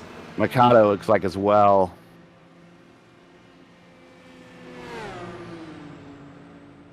And we're taking a look back immediately here to figure out what caused it. O'Sullivan looks like he might have been the one that kicked it all off. And always this exit out of 2. Oh, yeah, and it's, again, like Rena's VK's wreck.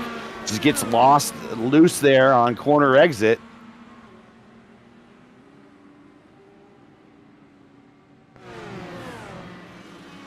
And a hard hit. And for Joshua Tucker, if he didn't disconnect, he would have had a chance to stay with it here. Oof. He might have actually maybe clipped the apron a tick. I don't know. But unfortunately, Eric here, innocent victim. And that really nullifies a great race for him. Just nowhere to go. I mean, he arca braked it. He didn't lit up. He kept right on into him. And Mikado now going to be at the back of the field, who's 1 lap down.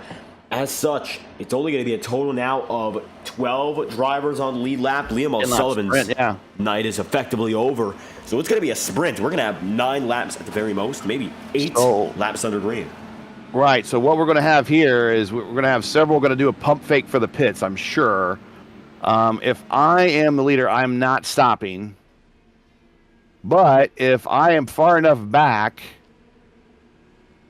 and I'm on the lead lap, so Kinder is going to, Dojinko is staying out, Vanden Bosch is going in, Bleibel's going in, Connolly is going in, but Connolly's a lap down. Okay, so Vanden Bosch, Bleibel, and Kinder, last 3 cars on the lead lap.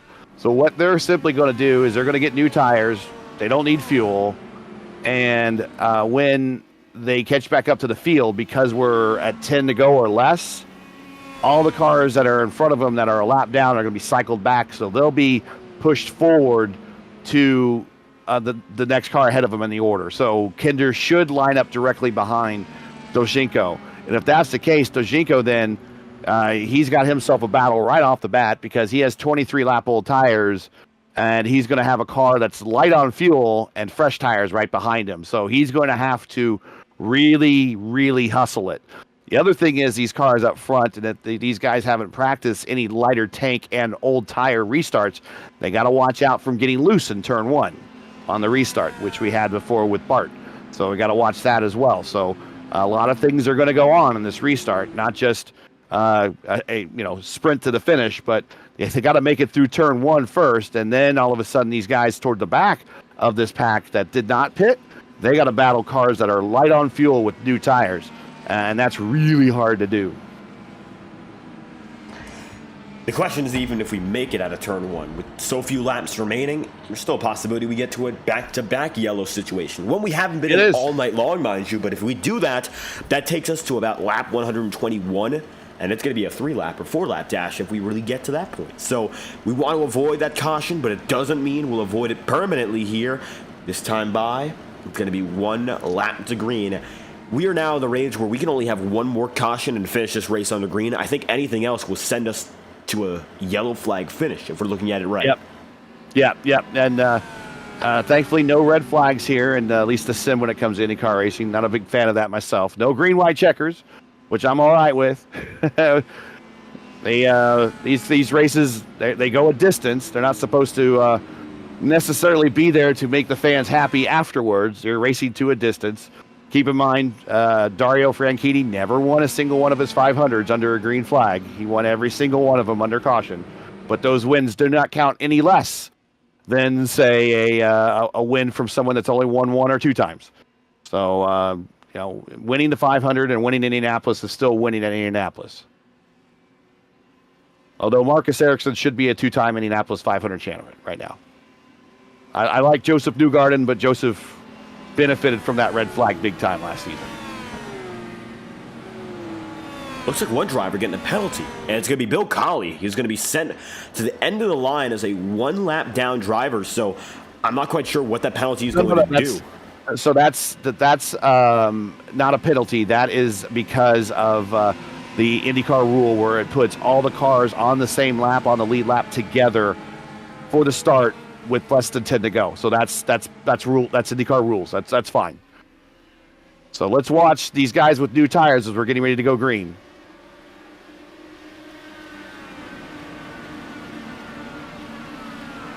Kinder to the back bumper of Fyodor Dovchenko. We are back on the way with 8 laps remaining, and Kinder already going to get aggressive on that high side. So Seb is coming up. Jesper Orman gets the jump. Mark Murphy in second.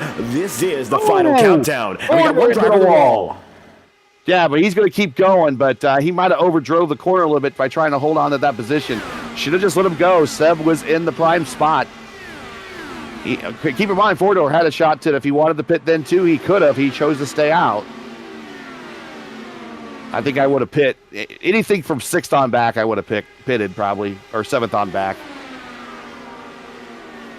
Back up front, Murph is a leader, but in the inside, here comes Jesper.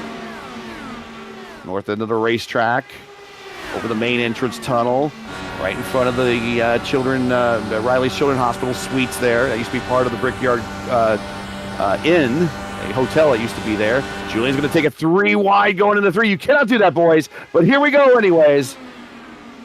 Jesper Orman lies bottom. It's going to be Julian who tries 3, can't make it stick. He's the driver who has to give, and now Orman back out in front. 6 laps remaining this time. By going to be blocking down to the bottom, so Julian goes high, and Mark Murphy's going to block the number 11 subsequently. Now coming into turn 1, Orman going to get that low groove going. Mark Murphy with momentum. They're side by side once again, and you can see them coming through. Double file they remain, but it looks like Orman going to get the lead once more as they rush down the back straight. One driver in the wall, minor contact, nothing comes of it.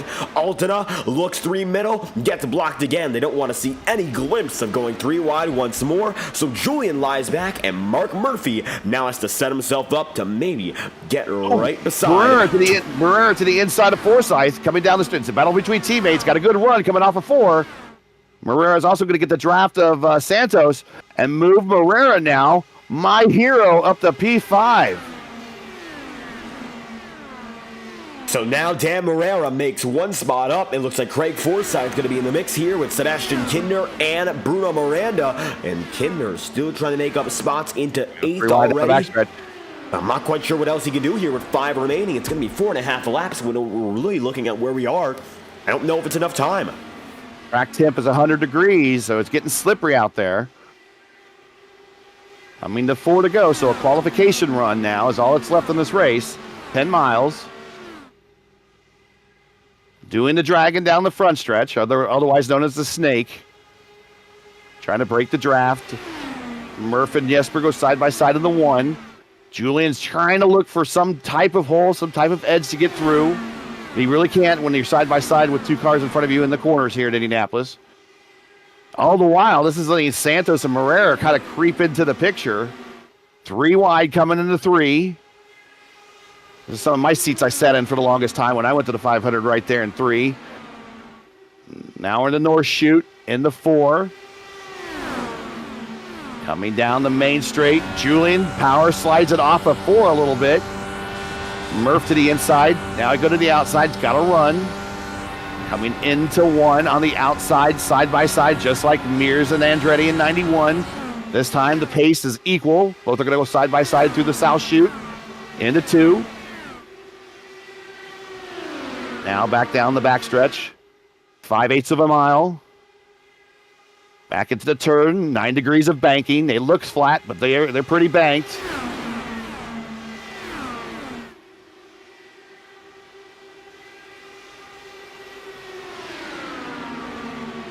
Coming out of turn 4, Jesper Orman with the advantage, but at this point we are coming down to 2 laps to go. Murphy up high, 5 miles to settle the score, and now the number 34 machine far out of the mix. It's the number 69 who goes right up top.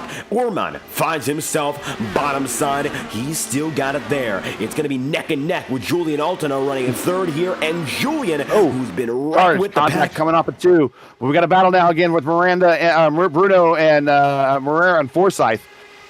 Forsyth got the position back. Moreira had a little bit of a moment coming off of 2. Oh, Craig into the wall. I think it might have taken Dan with him a little bit. Craig goes sideways. Craig's damaged. Craig's going to save it, but he does have damage. 1 lap to go. White flags out in Indianapolis. Now going to be Mark Murphy, who looks up top. Miranda gets the run. He got the position. I think Moreira might be damaged. And now, white flag, race is official no matter what happens. Jesper Orman, who started in 30th and last tonight, finds himself on the bottom. Forsyth's going to slide. We stay green. Julian goes up top, making it 3 wide through 3. And he's going to have to give. Altena's going to go up top. Coming off of 4. It's in best interest of Jesper just to kind of weave it, bring it down to the bottom. Oh, he does the illegal move that's going to be illegal this year for the real Speedway. Coming to the line. 0.021 over Murphy. Jesper Orman's your winner. Orman wins from the back of the field up to the front from last to first. Orman collects the checkered flag and wins the 11th running of the Indianapolis 500 kilometer. Top to bottom, Orman had to see it all, and tonight he comes out alive with the win. 21 thousandths. That's the difference.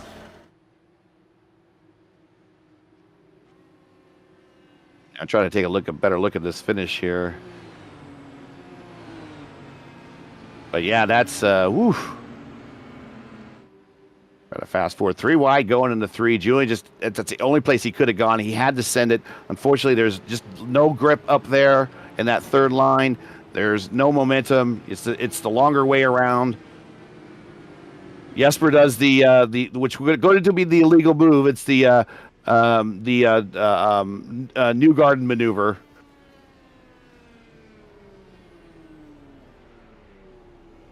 Orman, who will bring it to the yard of bricks, going to park the car and begin his celebration. And what a race to win for a driver who we saw already collect the checkered flag this season, looking for a chance to bring it back to victory lane, and no better track than Indianapolis. No, if I have to say, this is probably, if you ask him, this is one of his favorite tracks. But he was in the booth with me just for a little bit for the IIS race, and he had to take the virtual jet here, so he did tell me as we got off the air with each other. He goes, "I will be talking to you later today," and he is right. Coming back to the line, Looks like it's going to be parking it. Jesper Urman, quick celebration.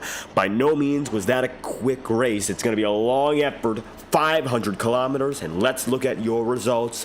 Jesper Urman will win over Mark Murphy by 21 one-thousandths of a second. Then from there, it's going to be Julian Altana in third and Edson Santos in fourth, with Bruno Miranda then fifth, Dan Morera 6th, and Sebastian Kinder in 7th, Patrick Zovazzi 8th, and Pedro Bibel then in 9th, with Alaric Vandenbosch rounding out the top 10. Yeah, moving on there outside the top 10, Forsyth smacked the wall, damaged his car, brought her home 11th, Alexander Seb there in 12th, Colley 13th, Tashinko 14th, Sullivan 15th. Moving on, Mikado 16th, although that is really not indicative of how he ran all day. Tucker led the late stages, just wasn't going to make it on fuel. Went ahead and just parked at 17th. Weber, Chin, Feuerstein is your top 20. Strauss, Richter, Boney, Kraus, Fidian DeCuna, Lovern, Vicente, Inch, Christensen, Molina. Let's see what we else got for the field. I think that's it. So 30-car field, a great lineup for this showing here for the 500K here at Indianapolis for VOR. And a great showing it was. Overall, 13 drivers come out on the lead lap, and 30 starters all at least taking the green flag. Excitement from the very beginning. We saw a short stint to get us to the end. For all of our top 3 drivers, they had to weather the storm from the very beginning. So this time around, we'll get our third place finisher in Julian Altana in the broadcast booth, and he'll be standing on right by Gary. All right, we got our number 11 machine, and we're going to talk to him. Third place, Julian Altana. Gary, you're standing by with him. All right. Allow him into this. Hey, Julian, we got you in here. Watch what you say. We got you on live video now. Hey. I'm going to say really bad curse words. Well, that yellow, really, you needed that yellow because I don't think you guys, if you had to make one more stop and you would have had to really fill your cars up while everyone else had shorter stops. I wasn't sure that without that yellow, you guys were going to be in contention. But I think the yellow really helped you guys at the end. But you are the victim of being that third car in line here at Indianapolis. We see it all the time. The arrow pushback there was very difficult, but you still managed to pilot it to third, 0.029 behind Jesper at the line. Yeah, I was able to make it. No worries on that. I worked with the guys on the strategy to get it right. So no worries on the fuel, and I'm sure that Jesper and Mark also got it down. I was a bit surprised to see Josh stay out under that yellow, but yeah, I mean, I guess it kind of showed that it wasn't the right decision because he finished I don't know down where, P16 or so. Mm-hmm. So yeah, just like you said, it was hard to pass from third on back, but yeah, it was still doable. Like it was the right amount of hard, in my opinion. Like it was doable. So I enjoyed it. I thought it was a good setup, especially towards the end. It really came down to it. We didn't have a full-on pack race, which is what I wanted to avoid, which is what we did. So all boxes ticked from that standpoint. Just a great finish to the race, and everything went smooth from what I saw at the start as well. So no complaints on anything. Yeah, 34 lead changes overall, so a pretty competitive run at the front. Shout out to anyone who wants to say hi to. I'm sure you have them. Yeah, I want to thank you guys for broadcasting. Want to thank the team, especially Gary and John after John left also. But those guys helped me with some information about the track temp and stuff, so that helped me a lot. They also ran some fuel numbers for me, which I normally do myself, but I was too busy driving, so I couldn't do it myself. Helpful. Otherwise, I would have been in the wall. So great thanks to them. And of course, well done to everybody that finished the race. It was a tough race, and I also told my teammates this: like it's a race of attrition, so just keep yourself in it. Even though the gaps might be strung out quite a bit, just keep yourself in the race, and you'll finish well. Which is exactly what Pedro did, and he finished top 10 from 24th on the grid. So he did good. Not bad. Yeah. So great result for us too in the teams championship as well. Yeah, I want to thank Footy Raceway for sponsoring the league for almost 2 years now, I believe, maybe even 3 years. So I want to thank Jim for that. I want to thank Writer Engineering Esports for sponsoring the race. I hope you guys got that all sorted. Wink, wink to David, but just kidding. Yeah, congrats to Jesper on a great win. Last to first again. Somebody has to stop him, and we came close today, but not close enough. All right, congratulations, buddy. We will see. I guess next on the lineup is Imola. So we'll go back to turning a little left and right for the next race. We'll catch you on the next one, man. Congrats on the P3. Thanks, man. Appreciate it. Imola is going to be great. I love that track. So see you then. I know you do. All right. Bring up Murph now. Hey, Murph, not quite exactly the finish you wanted by 0.21 seconds, but still P2 overall. You were up there all day long. That last caution certainly, I believe, helped you guys and brought her home second after starting seventh. Yeah, I mean, that last caution might have been, that last caution was kind of icing on the cake. I mean, we had enough to do what we needed to do before that, but it just meant that the last 5 laps instead of the last 2 were going to be full gas. So much fun racing with guys like Jesper and Julian that you can trust up there. I sure hope that was a good show, because it was wild in the car, but you never felt unsafe. Just only thing is, doggone it, couldn't have Julian held his powder for about another 100 feet, because that's how much longer I needed to stay in Jesper's slipstream to get enough run. We were kind of talking about it in Discord. I told him, I said, it's not so much that I'm going to try to pass you, I'm just timing you up. And Gotcha. Julian, because I knew I wasn't going to be able to drive around him on the outside as good as he is, and so I was just going to try to slingshot him at the line, and I thought I had it timed up, and then Julian, as it turned out, had both of us timed up, so had to run a bit wider than I wanted to in the last. I play a little 4D chess sometimes. We were playing it. The strategy in this race really started, with that first caution, and a bunch of them guys come in and pitted, and I've been burned by that strategy game so many times. And when Julian stayed out, I said, well, let's just get out here and do the slingshot thing, and if nothing else, we'll be safe, and we won't be buried in the pack somewhere and be subject to rough goings on that happen there sometimes. And thankfully,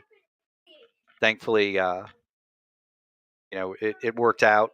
We got a couple of nice caution flags that really helped us. So Gary, that was good. Well, congratulations on the P2. I know you wanted one more better, but still second, still not too bad in the championship as well. You've had a couple podiums this season, so just adding to that total. Sure, you got some shout out sponsors for sure. Family, I hear them all in the background. I'm sure they were watching the race. Hope they enjoyed it. Go ahead, microphone's yours. Yeah, Gary. Thank you. First of all, you do a wonderful job. Thanks to the crew at Race First. As always, kind of bittersweet day.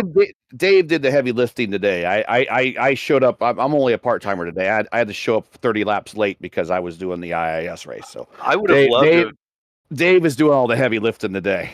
I would have loved to have been. I would have loved to have been in that race, but this one kind of took a little priority. So you guys do a wonderful job, and thank you for your help, and Black Magic Designs, Warriors for Peace, the Elite Racing League admin box, all the fine people that help us out and put their name on my car. It's I thank all of you, and maybe next time we'll be the one up by a couple inches. But Jesper's a heck of a driver, and always a pleasure to run up front with him. So thank you so much, Gary, and I hope the boys behaved while they were watching the race in the other room, and hope you have a good night, guys. All right, you got it. Yep. Well, Dave, it's all up to you to bring the winner in here. And how about that for Jesper Orman, the man from the back of the field up to front, completing the last to first challenge in the most important race of the season. We heard from Gary, you were talking to him just before you made your way over to the virtual Brickyard, and it looks like everything came true. A win here in the Indy 500K. How's it feel to come out on top? Feels good.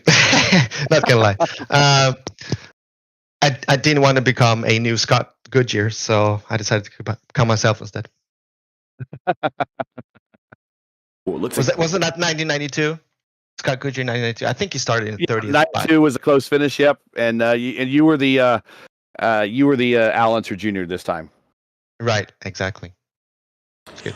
21 thousandths. That was the difference. So you avoided that so close fate of defeat and getting the victory. Such a big deal tonight. You had speed, but we saw you really in the second half from lap 62 onward, making those moves up and eventually fighting with Mark Murphy and company. What was it like as you had to claw through to get to that point, knowing you were from every spot in the field, last to first, and eventually on top?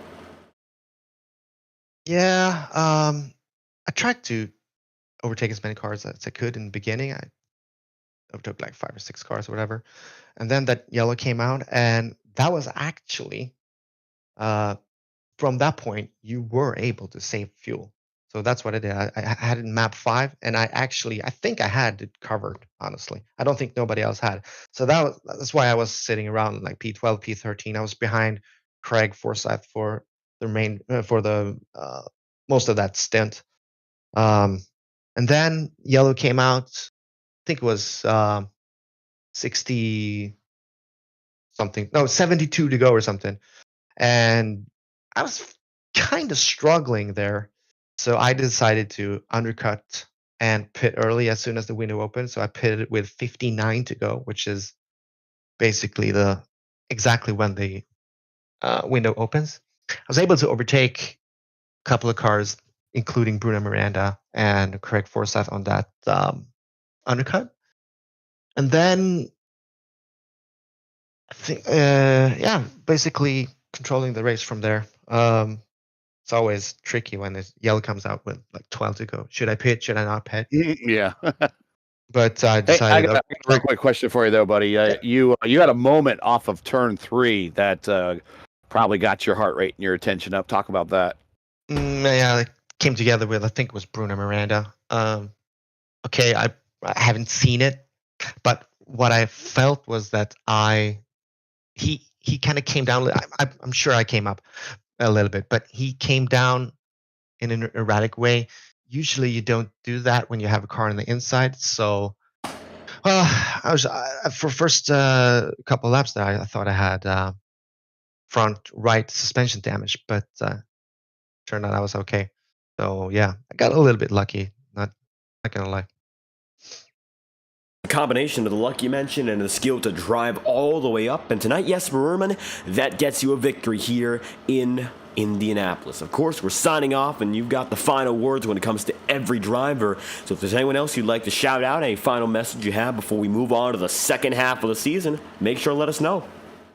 Absolutely. We, as a team, IAR, we are basically starting a new chapter in our team history. We are going to, most of us are going to have new paint jobs. So I those noticed paints, that. those paints are provided by Jonas Weber. So big shout out to him. Thanks for working that out for us. And I'm looking forward to see what kind of how do you say, team setup we can have, or like it's gonna be interesting to see all those car liveries. Well, Jesper Ullmann getting it done and coming through in victory lane. The number 2 team, 1 spot higher than the number. It's a win in the Brickyard. Thank you once again. Thank you, guys. I think that victory, and of course the drivers we spoke to, Gary, a great note to end on. 125 laps of hard-fought racing. And before we move on to what's next in the championship fight, you got any final thoughts after we look at this race here from Indy? No, Jesper called his shot. It's more than once he's done that this year, where he says, "I'm going to talk to you later," and then he comes through. But I just want to give a shout out to my man Dan Morera. Good finish for him. But it's always good to be back for my home track in Indianapolis, and I wish everybody that was at home watching to make sure that if you enjoyed it, hit the thumbs up, subscribe, and all that good stuff, because it's always good to broadcast a race from my home track. So thanks for allowing me to come in here a little bit late. And we're off to Imola and a very famous Formula One road course next. And so we're going to put these a little bit heavier, a little bit lower powered IR-18s on them and see what happens next week. But I suspect now that we're back off the oval, we'll probably see a continuation of kind of Bruno and Julian and Pedro on the road courses, kind of doing what they've done all season. So we'll see, but we still got a little time before that. But again, thanks for having me here, and I hope everyone at home had a good time watching. And we can't wait to go on to the next half of this schedule here in the Velocity Online Racing League. You're watching the IR-18 series, and tonight, as we've of course seen for 125 laps, we saw the action from the virtual Indianapolis Motor Speedway. Your winner tonight, Jesper Oerman, in the first of 2 races on the channel. We'll stick around at 7:45 Eastern. We'll have Alexander Balderas on the call for the Saturday Night Thunder Grand National Series. They're heading to another big track in Talladega for the final race of their regular season, and we'll be back together next Saturday at Imola, as you mentioned. It's now time for the final stretch here in Season 11. I'm David Croyt, alongside Gary Godso, bringing you the commentary of all tonight's racing action. If you enjoyed tonight's event, make sure to leave a like on the stream and subscribe to the channel. Your support is always immensely appreciated, and we hope to see you next Saturday night. Thank you for your time, and we hope you have a great night.